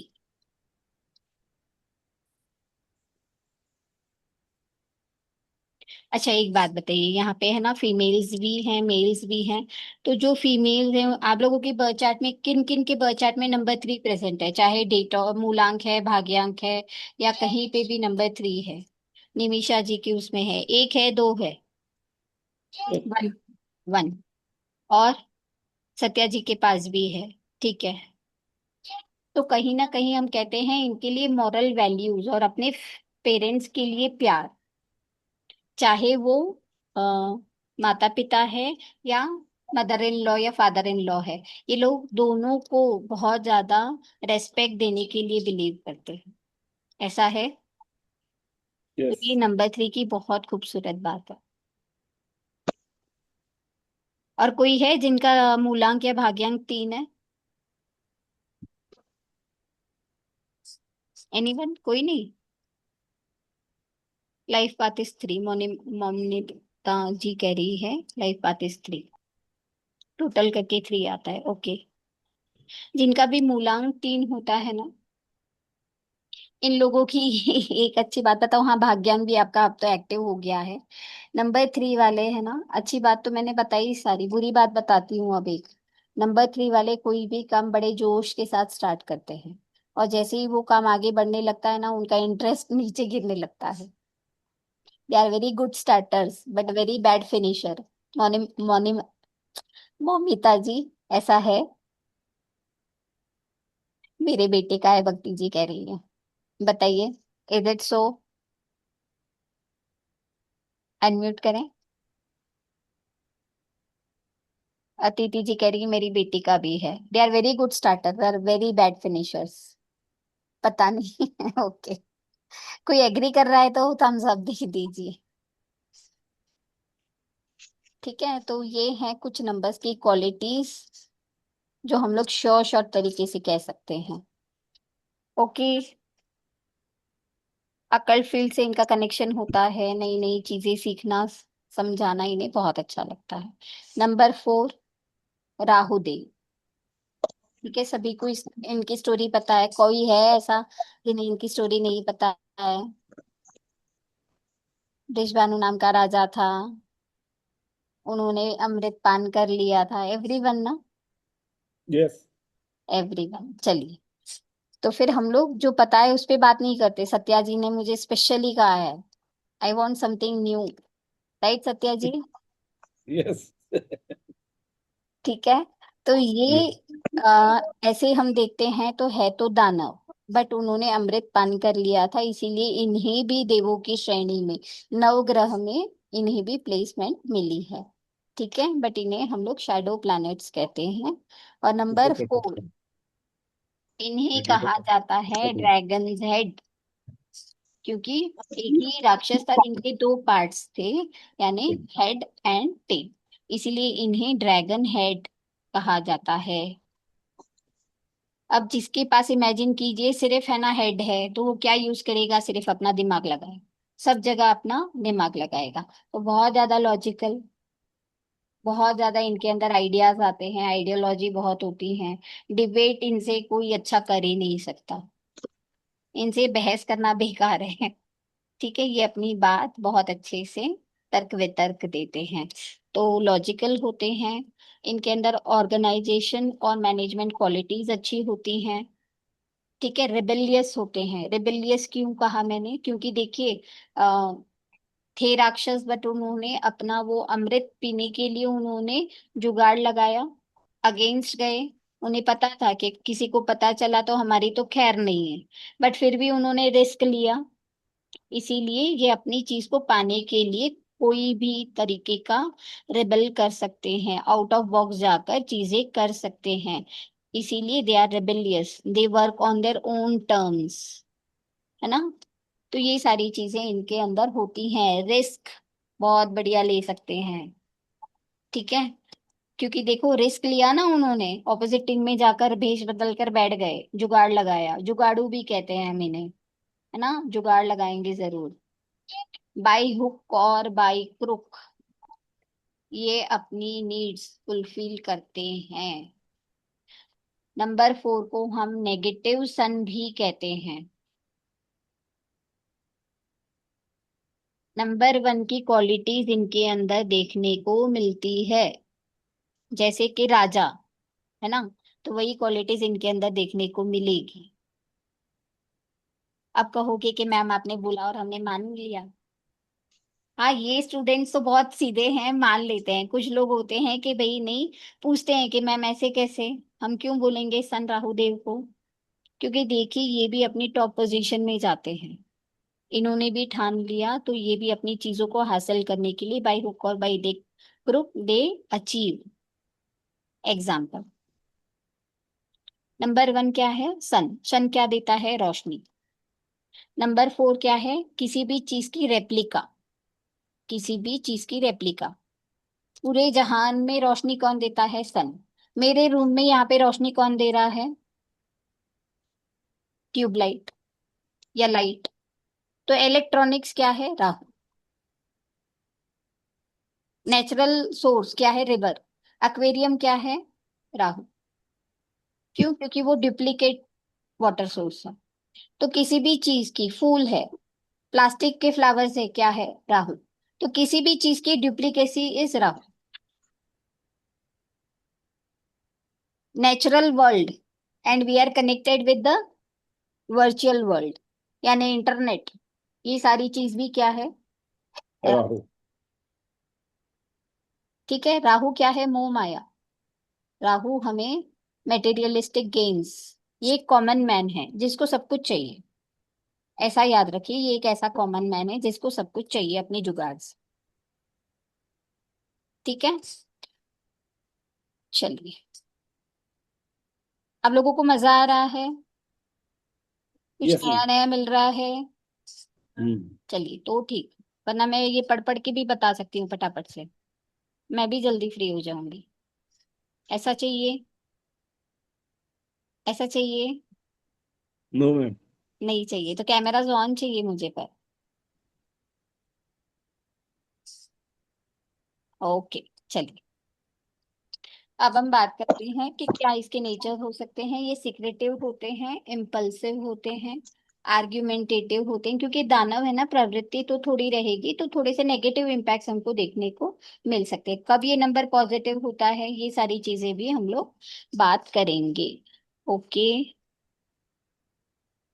चलिए। Number 5, number 5 is mercury. Mercury देखिए, अगर हम चलिए इसकी बनावट की बात कर लेते हैं, नंबर 4 की। ये एक ऐसा राजा है जो अपना, इसका नुकसान है ना कोई नहीं कर सकता, ये खुद ही करता है। इसीलिए वन, और ऐसे जो अपनी ही चीजों को काट सकता है। ठीक है, या तो हम कह सकते हैं ऐसे राजा को इमेजिन कीजिए जो अपने पैरों पे पैर लगाकर बैठा है। ये इसकी बनावट ऐसा शो करती है। तो इसी भी टॉप पोजीशन चाहिए, बट अपने टर्म्स पे, है ना। ये रूल ब्रेकर्स होते हैं, बट उनके जो रूल्स होते हैं वो दूसरे अगर ब्रेक करते हैं तो इन्हें सहन नहीं होता है। तो ये सारी चीजें नंबर 4 के एट्रीब्यूट्स में आती हैं। Next is number 5। नंबर 5 हम इसे बैलेंसिंग नंबर भी कहते हैं। अब देखिए, 1 से लेकर 9 नंबर की कहानी कर रही हूं मैं कब से। तो 1 2 3 4, यहाँ पे आ गया 5, उसके बाद आ गया 6 7 8 और 9। इसीलिए बैलेंस भी इसीलिए कहा जाता है, इसके आगे भी 4 नंबर, पीछे भी 4 नंबर, ये सेंटर में आता है। अगर हम लोग लोशो ग्रिड की भी बात करते हैं तो क्या होता है, ये मिड में आता है। वैदिक न्यूमरोलॉजी में साइड में आता है, बट इसमें ये मिड में आता है। इसको हम लोग कंसिडर करेंगे किससे? राजकुमार, प्रिंस। Prince. ठीक है, तो मरकरी। तो ये बैलेंसिंग नंबर, अगर लिखावट की बात करें तो इसके अंदर कर्व्स भी हैं, स्ट्रेट लाइंस भी हैं, सभी की क्वालिटीज उसने थोड़ी थोड़ी ली वाली है। ठीक है, तो ये बहुत ज्यादा फ्लेक्सिबल भी होते हैं। इनके अंदर एडेप्टेबल, एडेप्टिंग क्वालिटीज भी ज्यादा होती हैं। छोटा सा बच्चा है राजकुमार, तो अगर हम कहते हैं कौन जल्दी सीखेगा, बच्चे जल्दी सीखेंगे या बूढ़े जल्दी सीखेंगे? अच्छा। बच्चे, है ना। तो इनके अंदर ग्रास्पिंग पावर भी बहुत जल्दी, बहुत अच्छा होता है, राइट। और बच्चा अगर तुतलाती भाषा में भी बोलेगा तो सबको प्यारा लगेगा। ठीक है, तो इसीलिए कम्युनिकेशन, इनका कम्युनिकेशन भी बहुत अच्छा होता है। मम्मी ने किसी बात के लिए मना किया तो दादी के पास जाएंगे, दादी मुझे ये चाहिए, तो वो वहां से मनवा लेंगे। दादी ने मना किया तो दादा के पास। कहने का मतलब है ये दादा के साथ भी मजे करते हैं, छोटे भाई बहन के साथ भी बने, सभी के साथ घुल मिल जाते हैं। तो ये बैलेंस रिलेशन इन सारी चीजों को बताते हैं। और प्रिंस कहने का मतलब है कि भाई इन्हें फाइनेंशियल ब्लेसिंग्स तो होती हैं, राइट। तो फाइनेंस का भी अच्छा नंबर माना जाता है। सेल्फ रेस्पॉन्सिबल, अपनी खुद की केयर कर लेते हैं। बट हाँ, इन्हें है ना रोक टोक नहीं पसंद, इन्हें रोक टोक नहीं पसंद। कोई बच्चा है उसको हम बोलेंगे ऐसे ही बैठ, इसको हाथ मत लगा, ये डब्बे को बिल्कुल भी टच नहीं करना, उसका मतलब होता है ये जरूर जाके देखेगा मम्मी ने डब्बे में रखा क्या है। ठीक है, तो they will always be loving free, freedom इन्हें बहुत ज्यादा अच्छा लगता है, राइट। दे लव फ्रीडम। तो ये सारी क्वालिटीज होती हैं, तो याद कर लीजिए ये जो कैरेक्टर्स दिए गए ना उसको आप लोगों ने अच्छे से समझ लिया ना, तो it will help you to understand the numbers very beautifully.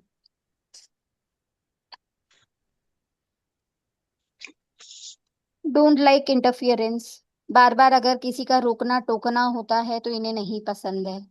Job में भी अगर नंबर 5 ज्यादा जिनके मल्टीपल हो जाते हैं तो they are not able to stick in one job. है किसी के अंदर multiple 5, they love changes, they love freedom, तो ये बैड इनका ये हो जाता है।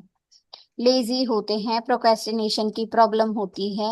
यानी हम कह सकते हैं कि बच्चा अपने मन से करना चाहेगा ना, अगर मम्मी कितना भी पीछे डंडा ले, पापा को बोले या किसी से भी उनको डांट खिलवाए और बोले कि पढ़ पढ़ पढ़ पढ़ पढ़, बट वो पढ़ेगा तभी जब उसका मन करेगा, वरना बुक्स के अंदर भी मोबाइल छुपा के अपना मोबाइल दिखता रहेगा, है ना।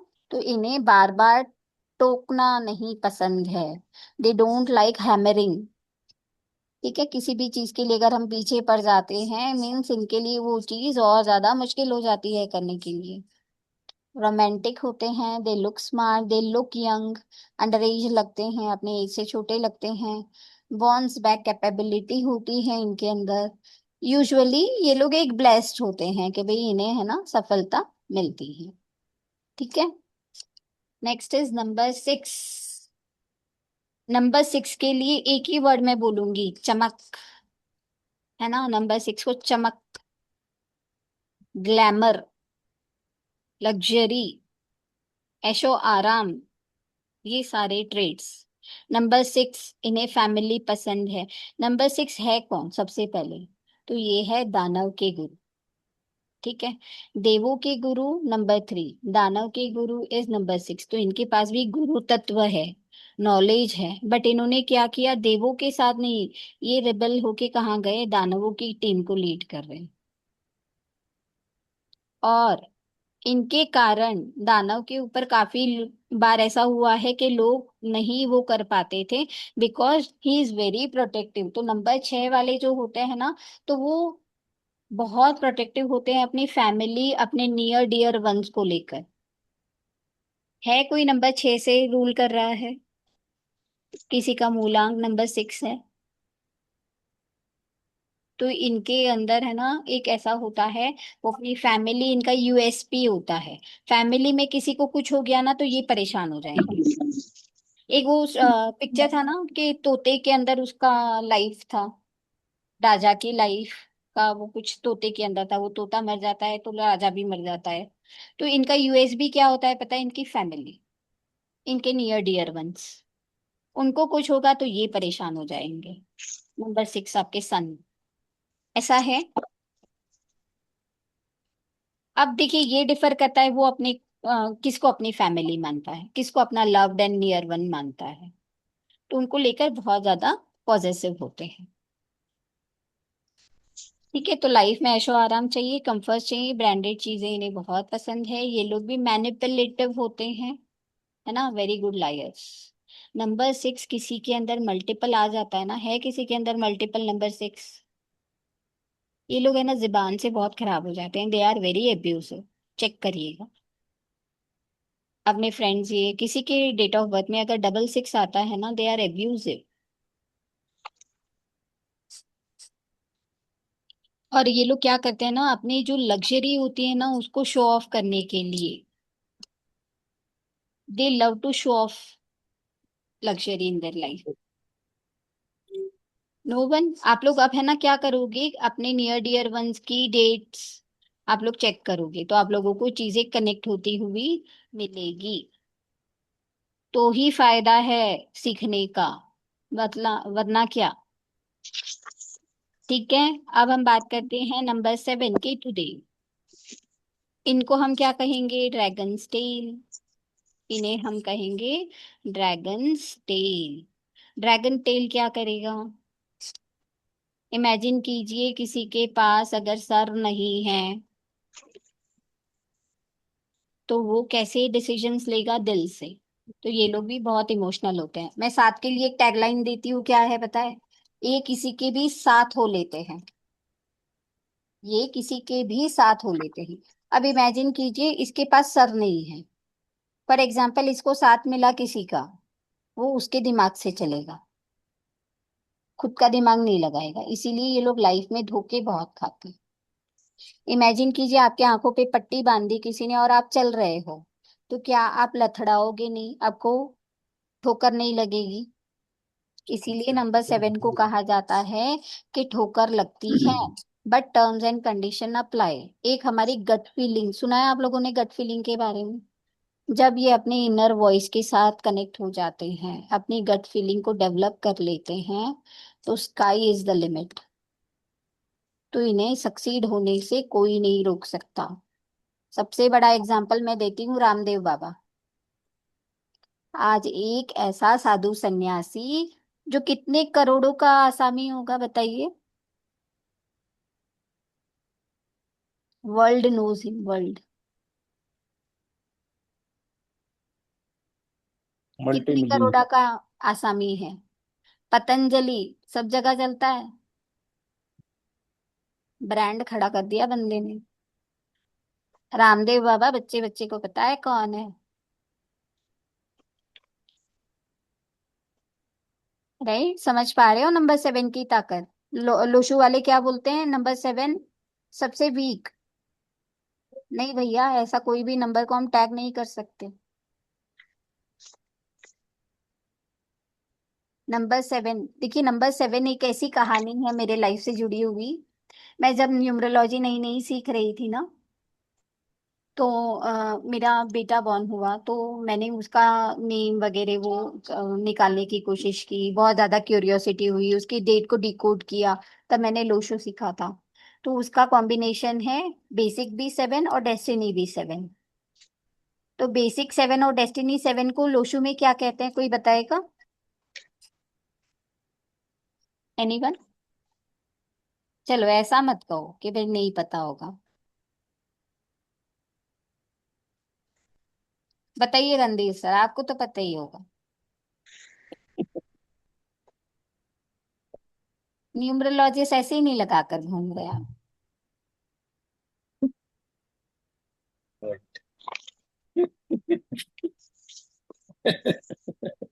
बताइए नंबर 7 को क्या बोलते हैं?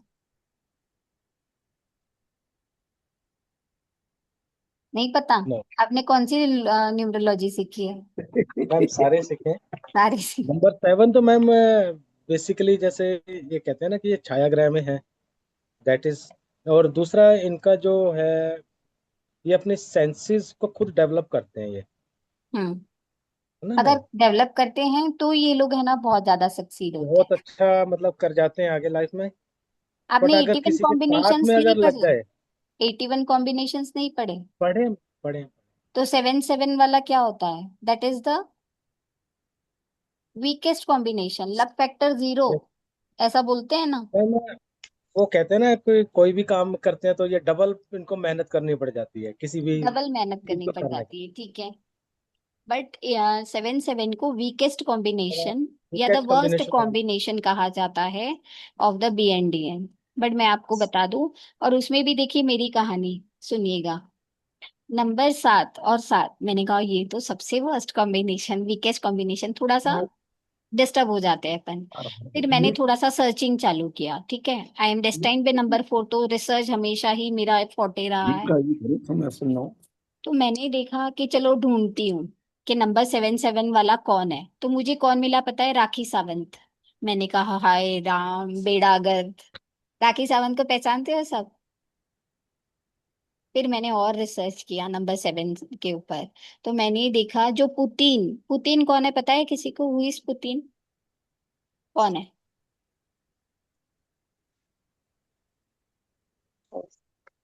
बताओ बताओ कौन है? अनम्यूट करो। रसिया के राष्ट्रपति। रशिया के राष्ट्रपति। He is also 7 7। देख लेना गूगल में, मेरी बात पे मत जाना कोई। नंबर 7 वाले भी ब्रांड बनते हैं। They are also brand, but terms and condition apply. उन्हें अपनी आध्यात्मिक उन्नति करनी है, ठीक है। You need to raise your power. आपको अपने इनर वॉइस को डेवलप करना चाहिए। Then sky is the limit. Brand बनते हैं ऐसे लोग। वैदिक न्यूमरोलॉजी में नंबर 7 सेंटर पे आता है, और ये लक एंड फॉर्च्यून का नंबर माना जाता है।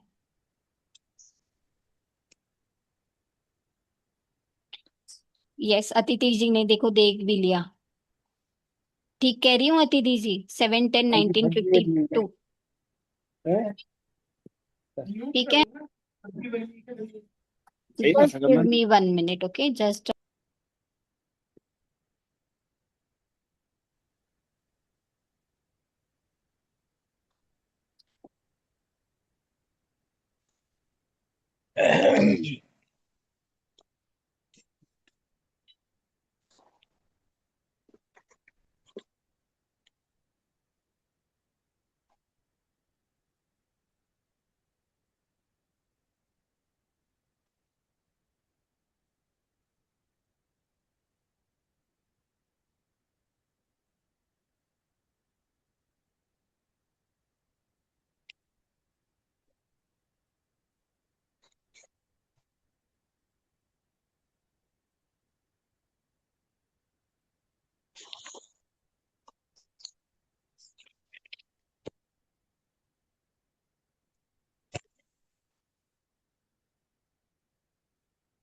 इसीलिए तो मैंने नंबर इतना जोड़ा है, इतना उसे पी लिया है कि आप हो सकता है जान पाए होंगे इस 2 दिन में कि how much I have studied about this numbers.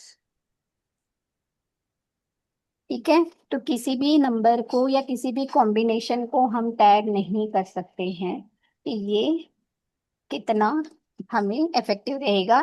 इसीलिए मैंने क्या कहा था स्टार्टिंग में आप लोगों को कि each and every number present in our date of birth is as important as all the numbers, right? चलिए जल्दी जल्दी से एक बार आप लोग मुझे चैट में लिख लीजिए कि कौन से हैं आप लोगों के नंबर्स, आप लोगों के बेसिक रूट नंबर्स क्या है।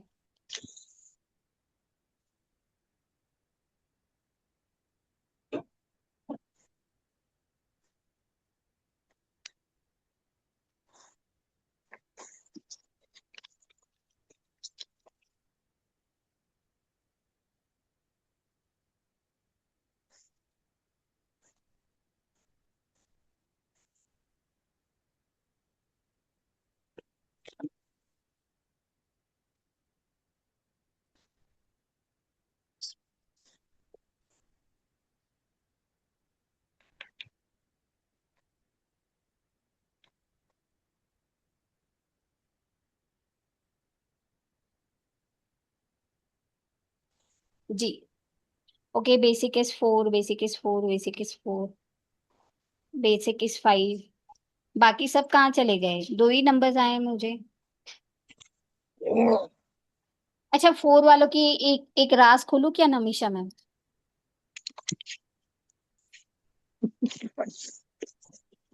ऐसे लोग है ना घर में एक चलते फिरते हिटलर है।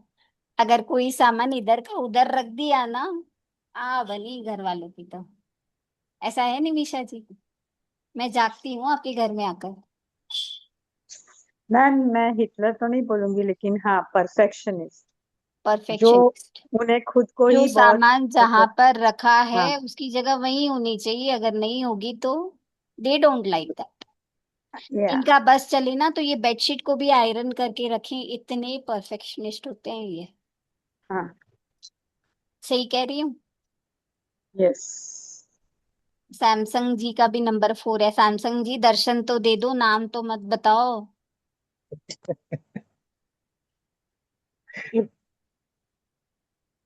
Very actively participating but no name, no appearance. चलिए कोई बात नहीं, ठीक है। तो इस तरीके से हम अपने नंबर्स को बहुत अच्छे से समझ पाते हैं। प्रिया जी कह रही है नंबर 7। प्रिया जी कितनी बात आपको रेजोनेट हुई जी? गुरलीन मैम अनम्यूट करें प्लीज। ओहो, म्यूट हो गए फिर से। हाँ, मैम जैसे किसी की डेट ऑफ बर्थ 14 को प्लस करके 5 आ रही है, तो उसमें सिर्फ 5 के एट्रीब्यूट्स होंगे या 1 और 4 के भी होंगे? आप बताओ। मैम मुझे तो दोनों के लगते हैं। Yes, 100%, each and every number present. देखिए 5 is also date of birth and 14 से भी मूलांक तो 5 बना, तो उसके अंदर 1 और 4 के भी एट्रीब्यूट्स मिलेंगे, इसीलिए कंपाउंड नंबर का बहुत ज्यादा इंपॉर्टेंस होता है। Thank you ma'am. ठीक है जी। ओके, तो नंबर 7 को समझ गए सब। इसको हम कहते हैं नेगेटिव मून। ये भी जैसे नंबर 2 को थोड़ा सा हम इंट्रोवर्ट कह सकते हैं, वैसे ही नंबर 7 वाले बहुत ज्यादा इंट्रोवर्ट होते हैं। तो जो भी नेगेटिव क्वालिटीज ऑफ मून है, मूड स्विंग्स हैं, या डिसीजन मेकिंग क्वालिटी थोड़ी सी कम है, ये सारी चीजें हम लोगों को नंबर 7 में देखने को मिलेगी। इन्होंने भी अपने मन पे काबू कर लिया तो चीजें, इसीलिए इन्हें सबसे बेस्ट रेमेडी क्या कही जाती है? मेडिटेशन। सुना है 7 नंबर वालों के लिए आप लोगों ने? क्यों? क्योंकि ये नंबर 2 के एट्रीब्यूट्स को भी गवर्न करता है। इसीलिए मन को जितना जल्दी काबू कर लिया, यानी अपने ईक्यू लेवल को डेवलप कर लिया, इमोशन क्वोशंट को स्ट्रेंथन कर लिया, तो number 7 also rises very high. इसे लक एंड फॉर्च्यून का नंबर भी कहा जाता है। ये हमारे लाइफ में कहते हैं ना। अब लक एंड फॉर्च्यून क्यों? थोड़ा सा चलो दिमाग लगाओ, लगाओ लगाओ दिमाग लगाओ सर। लक एंड फॉर्च्यून का नंबर क्यों कहते हैं नंबर 7 को? आपने कभी लाइफ में किसी अंधे को देखा है?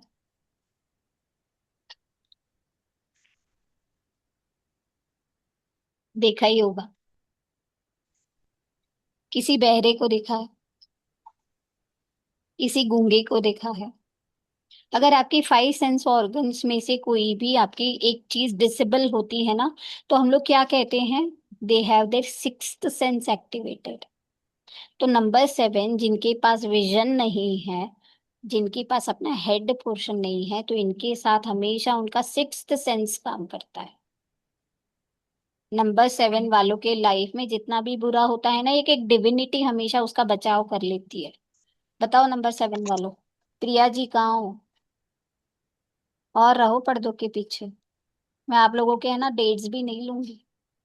मैं देख रही हूँ कौन कौन है। आ गए प्रिया जी, पटाख से उत्पन्न हो गए। नंबर 7 है ना आप? हमेशा एक डिवाइन हेल्प रहती है, कोई ना कोई आके कहीं ना कहीं से आपको हेल्प आउट या गाइडेंस दे देता है। अनम्यूट तो करो अब। यस, हमेशा ऐसा होता है मैम। ऐसा होता है। ओके भक्ति जी, आपने भी मुझे अपनी लाल सीलिंग ही बताई है अब तक। हाँ, अब हुए मैम आप तो दर्शन। डेस्टिनी नंबर भी इफेक्ट कर जाता है ना। हाँ, मैंने कहा 2 मेन हीरो हीरोइन है अपने लाइफ के। मैंने तो हीरो मेरा हीरोइन बोला तो ना, बेसिक नंबर और डेस्टिनी नंबर को। वो K2 दोनों भी है तो वो बैलेंस हो जाता है, मतलब 7 4 है तो। चलिए ठीक है, हम बात करेंगे इसके बारे में, है। बोलिए भक्ति जी। डिवाइन हाँ, हेल्प यस है। है ना? इसीलिए हम कहते हैं ना, जिनके 5 सेंस ऑर्गन्स में से कोई डिसेबल होता है, तो उनका सिक्स्थ सेंस, तो नंबर 7 वालों को वो सिक्स्थ सेंस ब्लेसिंग में मिली है, इसीलिए ये लक एंड फॉर्च्यून का नंबर है। मैं हमेशा कहती हूँ मेरी बातों पे विश्वास मत करो, पूछो मुझसे कि वाई, क्यों। ठीक है। हेलो हेलो, स्क्रीन स्टक हो गई है, मैं यस। ऑडिबल? अच्छा, ऑडिबल, बढ़िया। चलिए 2 नंबर्स कंप्लीट कर लें कि कल के लिए रखें, बताओ।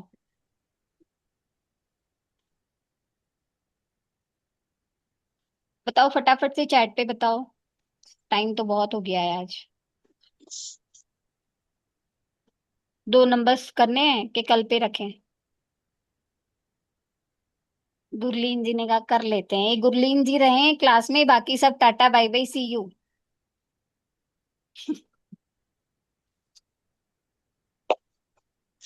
चलिए कर लेते हैं नंबर। नंबर 8, इसे हम कहते हैं जज, या इसको याद रखिए एज अ कॉमन मैन। कहते हैं ना, गवर्नमेंट को हिलाने के लिए कौन वो हो सकता है? एक common man. Don't under estimate the power of common man, किसका डायलॉग है? छेड़ते हैं तो छोड़ते नहीं है, इसीलिए इन्हें कर्मफल दाता। Always keep your karmas on check, right? This is the message from number 8। इन्हें कर्मफल दाता भी कहते हैं। दिस इज द जज, जो हमारे लेखा जोखा, कर्मों का लेखा जोखा हमारे साथ हमें बताते हैं। ठीक है, तो दिस इज नंबर 8। नंबर 8 की अगर हम लोग बनावट की बात करते हैं ना, तो इनके लाइफ में हमेशा दो फेज देखने को मिलेंगे। जैसे ये अगर हम कहते हैं ना, इनके लाइफ में ये दो फेजेस होते हैं। या तो इनका इनिशियल फेज बहुत ही अप होगा, तो इनका आने वाला समय डाउन होगा। और अगर इनका अभी का समय थोड़ा सा चैलेंजिंग होता है, तो आने वाला समय इनका ऊपर होता है कोई नंबर 8? इसीलिए इनके लाइफ में दो फेज देखने को मिलते हैं। है कोई नंबर 8? आपकी जानकारी में भी नहीं है, किसी को पहचानते भी नहीं हो नंबर 8 को? बोलो बोलो। Ma'am my second son is number 8, destiny number 8। Okay, Shakti ji कह रही है मेरी बेटी। दो फेज हैं उनके लाइफ में अभी कुछ। चलो बच्चे हैं तो यस। छोटा, बट यस। अगर हम एग्जाम्पल समझना चाहते हैं तो नरेंद्र मोदी जी, है ना, तो उनकी इनिशियल लाइफ और अभी की लाइफ, उन्होंने अपने कर्मों से ये सारी चीजों को अचीव कर लिया।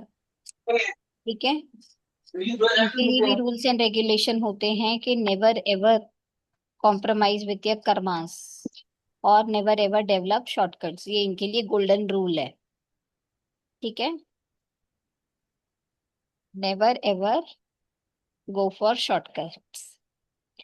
हार्डवर्क इनका इनकी पहचान होती है। Have to work hard for success. Delays denials होते हैं। अब डिले डिनायल क्यों कहा जाता है पता है? इसके पीछे भी कुछ स्टोरीज हैं। दो स्टोरीज मैं आप लोगों को बताऊंगी।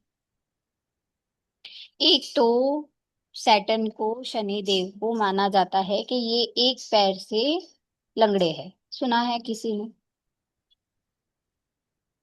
अच्छा, आप लोगों ने ये सुना है क्या कि हम लोग है ना, शनि की ब्लेसिंग लेने के लिए हनुमान जी की भी पूजा आराधना अर्चना करते हैं? भाई क्यों? चलिए जी, रणदीप सर आपकी तो टेस्ट ही टेस्ट है, बोलेंगे मैं गलत मतलब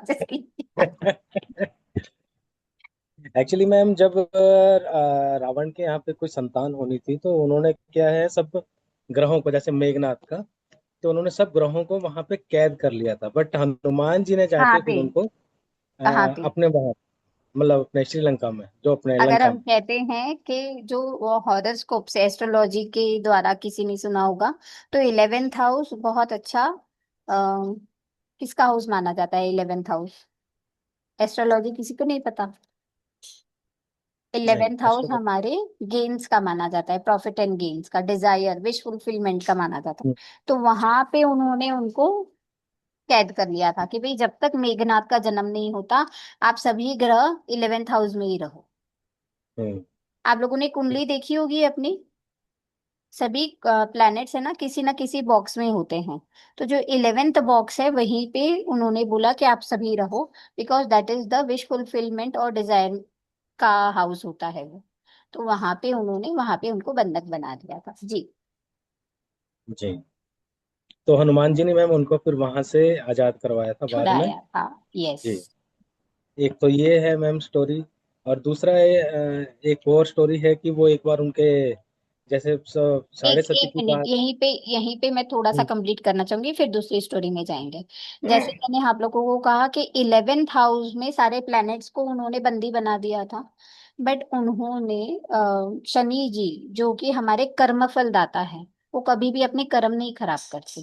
तो उन्होंने क्या किया था, एक पैर उन्होंने बाहर निकाल दिया था 12th हाउस में।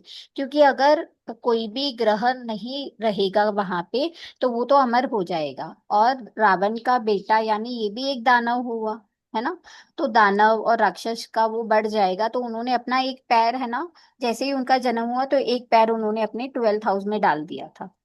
इसीलिए रावण ने उनके पैरों पे बहुत चोट दी थी।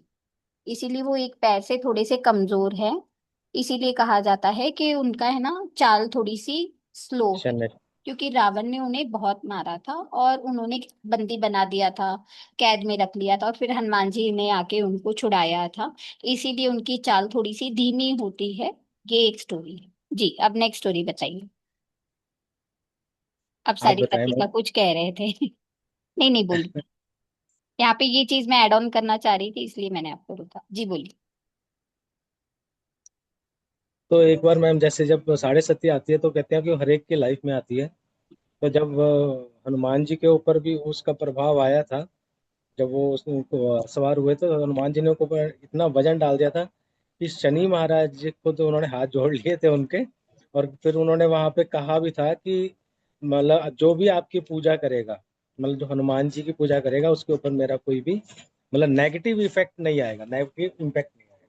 इस तरह का एक स्टोरी है। और राइट, इसीलिए उन्हें है ना ब्लेसिंग्स मिली हैं कि जो भी शनि की कृपा पाना चाहते हैं तो वो मंगलवार या शनिवार यानी बेसिकली हनुमान जी की भी पूजा अर्चना करेंगे तो उन्हें भी शनि की वो दृष्टि से या कोप से उन्हें छुटकारा मिलेगा। राइट, तो ये भी है। अब देखिए ये तो हो गई चलिए माइथोलॉजिकल स्टोरीज और हम लोग मान्यता में रखते हैं, मानते हैं इन सारी चीजों को।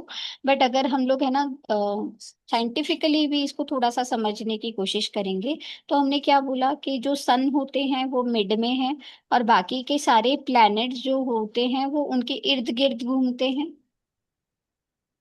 उनके इर्द गिर्द ही एक ऑर्बिट में यानी एक उनके फिक्स पाथ पे चक्कर लगाते हैं। ऐसा ही है ना कि कुछ और बता रही हूं मैं? इसी तरीके से घूमते हैं, चक्कर लगाते हैं। तो ये जो शनि का जो रास्ता है वो बहुत बड़ा है। तो वीनस और मरकरी बेसिकली ये सन के आसपास ही माने जाते हैं और थर्ड स्टेज पे अर्थ माना जाता है। तो ये लोग तो बहुत जल्दी जल्दी कंप्लीट कर लेंगे, बट ये जो शनि का पाथ है ये बहुत बड़ा है। तो अगर रास्ता ही लंबा है तो क्या उन्हें देर नहीं लगेगी? समझ रहे हो? तो ये भी एक साइंटिफिक रीजन है कि उनका रास्ता इतना बड़ा है इसीलिए डिले, डिनायल्स या समय लगना, टाइम टेकिंग इसीलिए भी होता है। ठीक है, क्योंकि उनको देखो, चंद्रमा किसी भी एक राशि में कितने दिन रहते हैं? 2.5 दिन। That is the fastest moving planet. और शनि किसी भी राशि में कितने समय तक रहते हैं?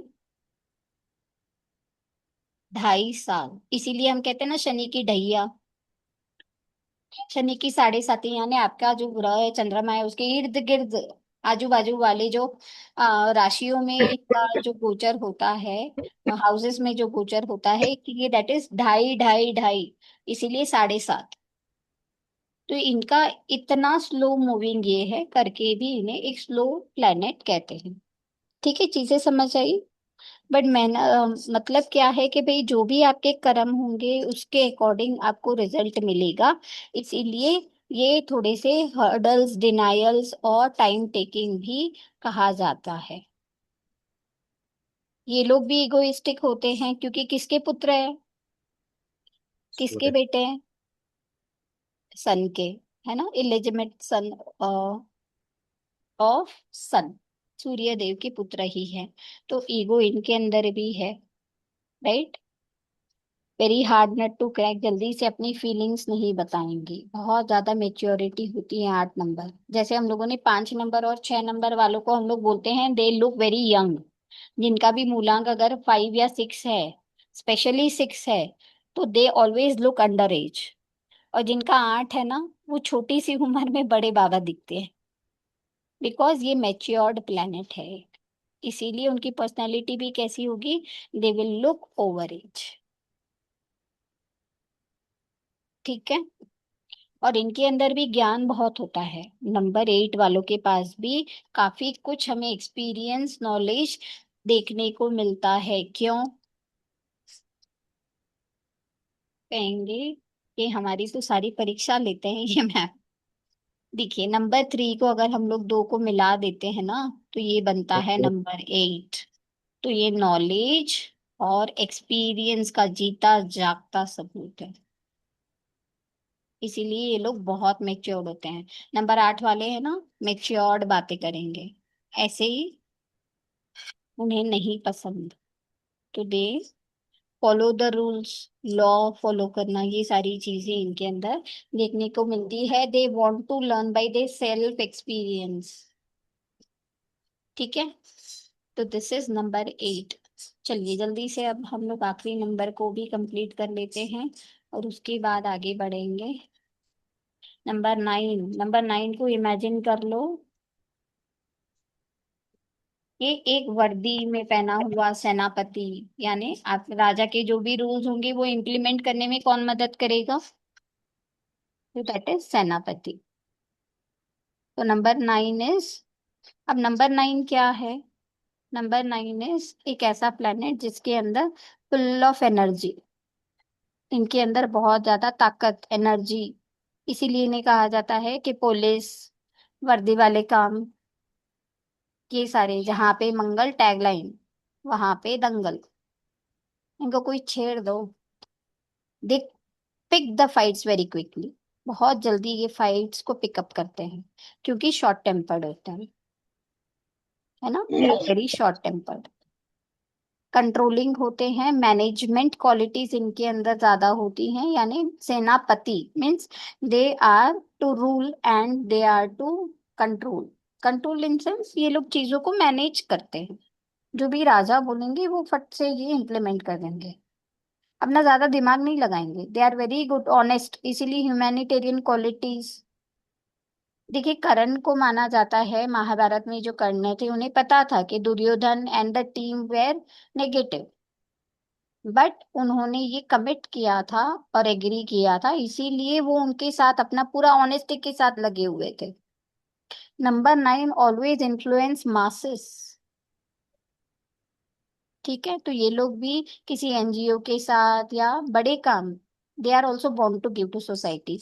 अगर हम लोग बनावट की बात करते हैं ना, ये लोग के ऊपर है ना बहुत ज्यादा रिस्पॉन्सिबिलिटी होती है। नंबर 9 कोई होगा तो कंफर्म करिएगा इनके ऊपर, क्योंकि देखिए लिखावट क्या है यहाँ पे, अपर पोर्शन में हैवीनेस है, तो इनके ऊपर रिस्पॉन्सिबिलिटीज बहुत होती है। सेकेंडली अगर हम बात करेंगे तो ये लोग भी किस तरफ, right direction, they are also bound to give to societies. तो बड़े बड़े काम करते हैं जिससे मासेस को, काफी लोगों को इन्फ्लुएंस हो, तो ऐसे लोग है ना एनजीओज में वगैरह भी देखने को मिलते हैं। ठीक है, तो ये है सारी 9 नंबरों की कहानी, राइट।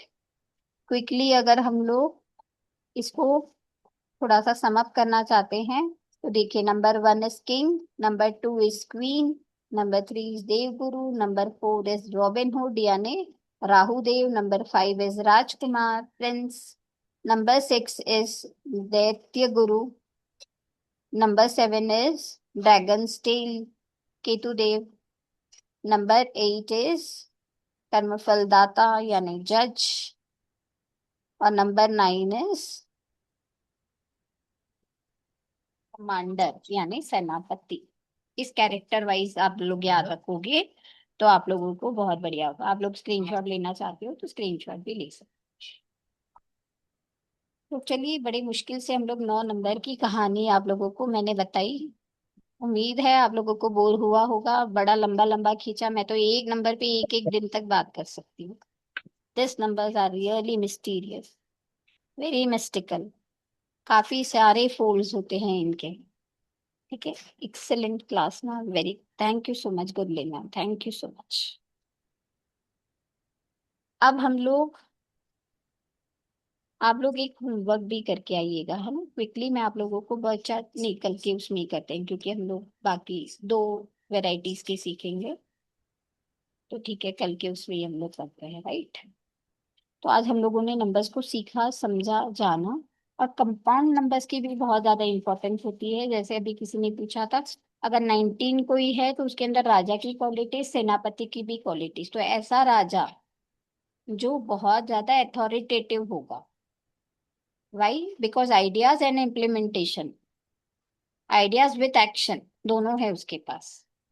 तो जो कंपाउंड नंबर होता है वो भी बहुत इंपॉर्टेंट रोल प्ले करता है।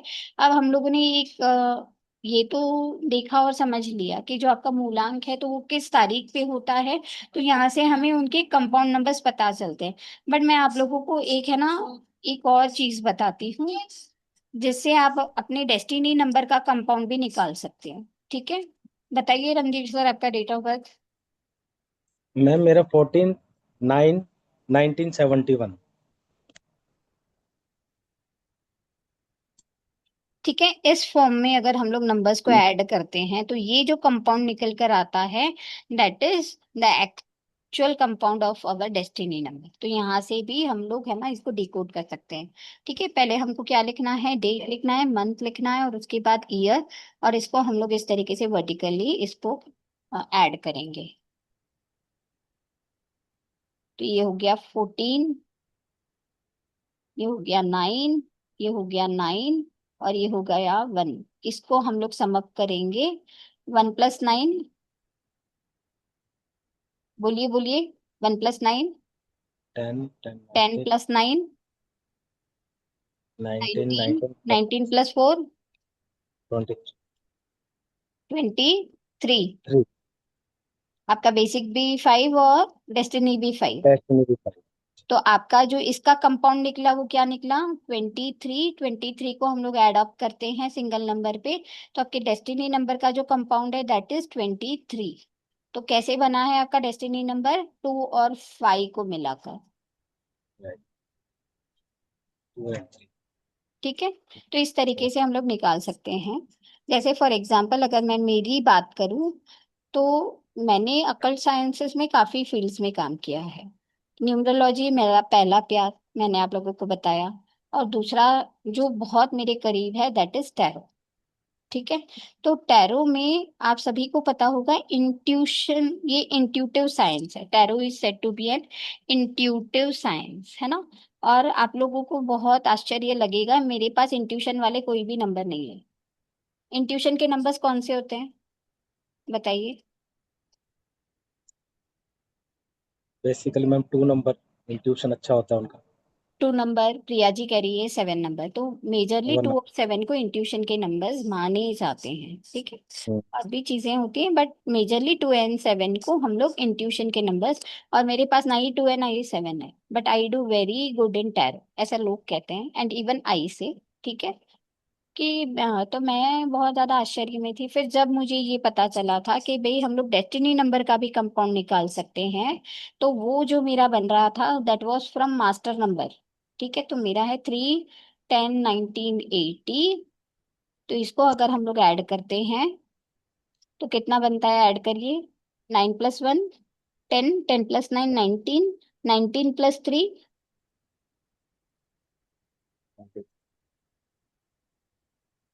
22।